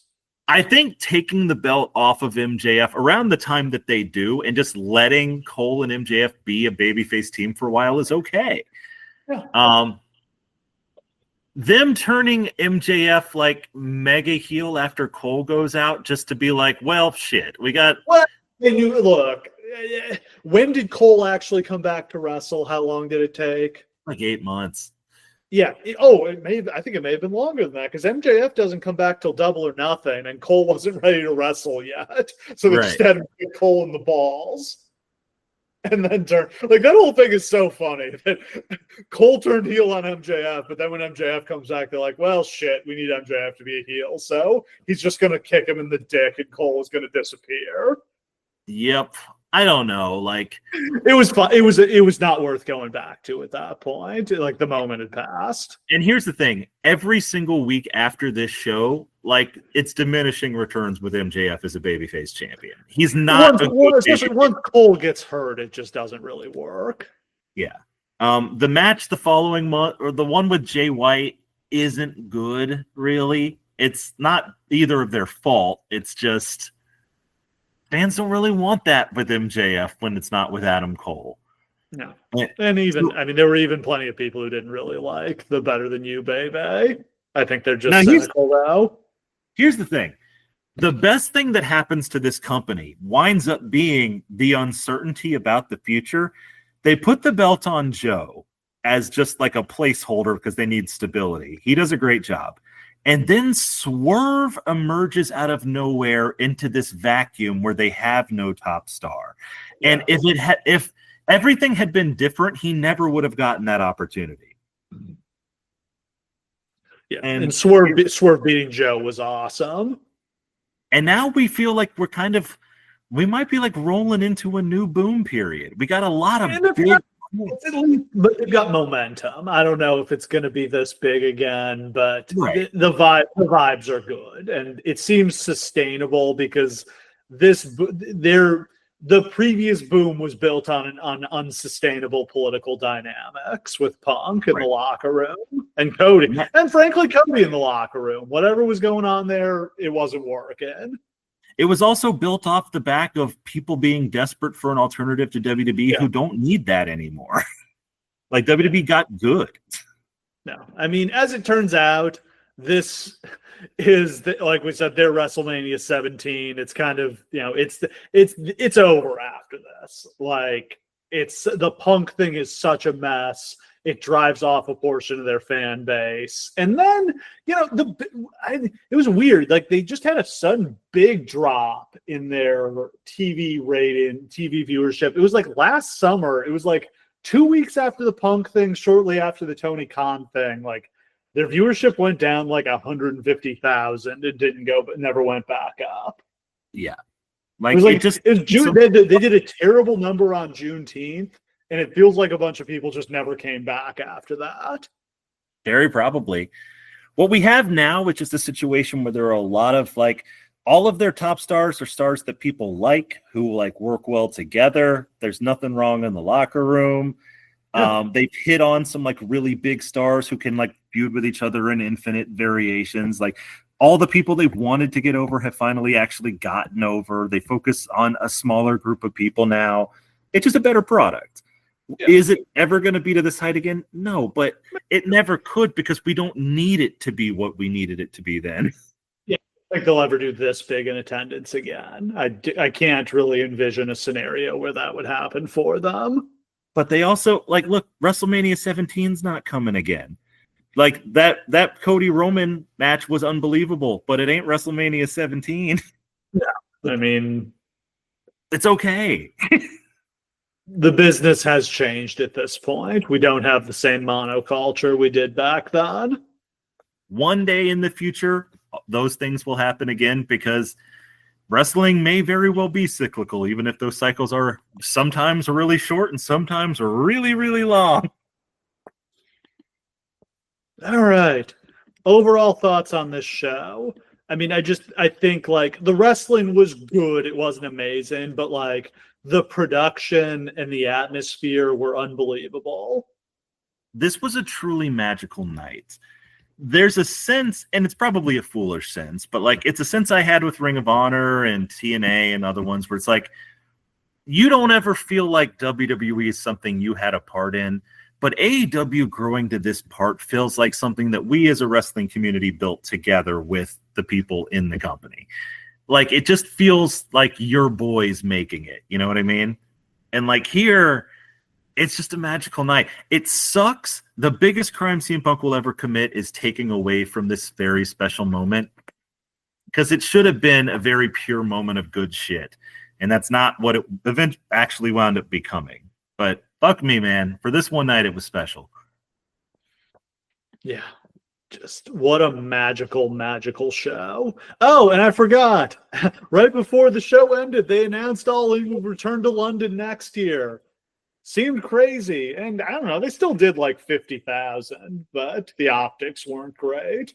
Yeah. By then, the company was weak enough that like WWE like guys were able to like kind of dunk on them for like, oh, you only drew half as much. I think SummerSlam outdrew it. Yeah. So whatever. It's tribalism is stupid. AEW is still very strong. And I'm actually the future we thought we were getting on this show did not come to pass, but we might be in a better place now. More sustainable place. For sure. So yeah. And of course, CM Punk was fired a few days after this. But that's a story for another time. Yes, our much ballyhooed season about the summer, the third summer of Punk is coming. Just thinking about the fact that he came back to this company for 8 weeks is hilariously, and he managed to cause so much trouble in 2 months. Yep. It was literally every single show we did seemed like, okay, here's a new weird ass thing Punk did. God. All right. We weirdly didn't get any Twitter questions for this one, unless I missed it. I didn't see any, but luckily I have a second Stump Steve. Okay. So the wonderful folks over at Cultaholic have a little survey here that I would like you to take. I've never farmed out a Stump Steve before, but I like this. It's a 10-question test about how much you remember about 2023 AEW. Oh, boy. Probably not then. Question number 1. All Elite Wrestling's first pay-per-view of the year in 2023 featured a banger between MJF and Bryan Danielson. What was Dave Meltzer's rating of that match? 5.5 stars. Now, it is multiple choice if you'd like the multiple choice. Yeah, or you can stick with your answers. Read me the choices. 5 stars, 5.5, 5 3/4, 6 stars. 5.5. The answer is 5 3/4. Close. All right, I'm going to give you extra credit if you're able to answer these questions without the multiple choice. Number 2, which of these was the finishing move utilized by Better Than You, Bebe? The double clothesline. Double clothesline, that's correct. And this is one for our greatest collider. Steve, AEW launched Collision, a new Saturday night series in June 2023. What was the first match in Collision history? Shit. The multiple choice is all 4 of the matches that aired that night. Okay. I think it involved... No, Scorpio Sky just got a promo that he was coming back, I think. Can I get the choices? Yes. Is it Andre El Idolo versus Buddy Matthews, Miro versus Tony Nese, Bullet Club Gold versus CM Punk and FTR, or Wardlow versus Luchasaurus? What was the first one? Yeah, I think it was the Andrade match. It was Wardlow versus Luchasaurus. Really? That's an odd choice to open. I completely agree. I remember that Andrade versus Buddy match, though, because they tore the fucking house down. Yeah. Number 4, Orange. Awesome. Yeah, Orange Cassidy was a highlight of AEW TV in 2023, particularly during his 2 international title reigns. How many times did he defend the belt in 2023? Oh, I don't know. Is it 20, 23, 26, or 29 times? 26. 29 times he defended this belt in 1 year. Which pro wrestling legend was bizarrely part of Adam Cole and Chris Jericho's match at Double or Nothing? Say that again. Which pro wrestling legend was bizarrely part of the Adam Cole and Chris Jericho match at Double or Nothing? Sabu? It is Sabu. Yeah. I don't even remember what he did. I think he was the referee. That was a horrible match. Yeah, it was terrible. Which iconic horror star appeared on AEW TV in 2023? Which iconic what? Horror. Horror? So, Michael Myers, Freddy Krueger, Hannibal Lecter, or Leatherface? I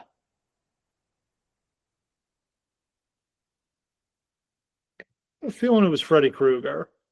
It was Leatherface. I don't know when that was. Yeah, I don't remember that. This one you're going to get. What did Jack Perry say to the camera to provoke CM Punk into punching him in the face? Real glass, cry me a river. That's correct. The other options are fuck Chicago, what are you going to do about it, Punk, or The Simpsons, what's that? I'll probably would have provoked him to punch him in the face. What is the official attendance for this show? I have no idea. It depends who you believe, I guess. Okay, what is the purchased tickets attendance of this show? 81 was 81,305. That's correct. Yeah. What did Hangman Page do at Full Gear 2023 that left many fans unable to take their eyes away from the screen? That's a really weird way to ask this question. Did he eat a bat? 2023. Did he sit down on a pile of thumbtacks and didn't stop smiling?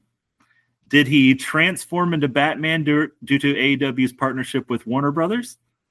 Or did he drink Swerve Strickland's blood? Oh, yeah, that's where he drank Swerve's blood.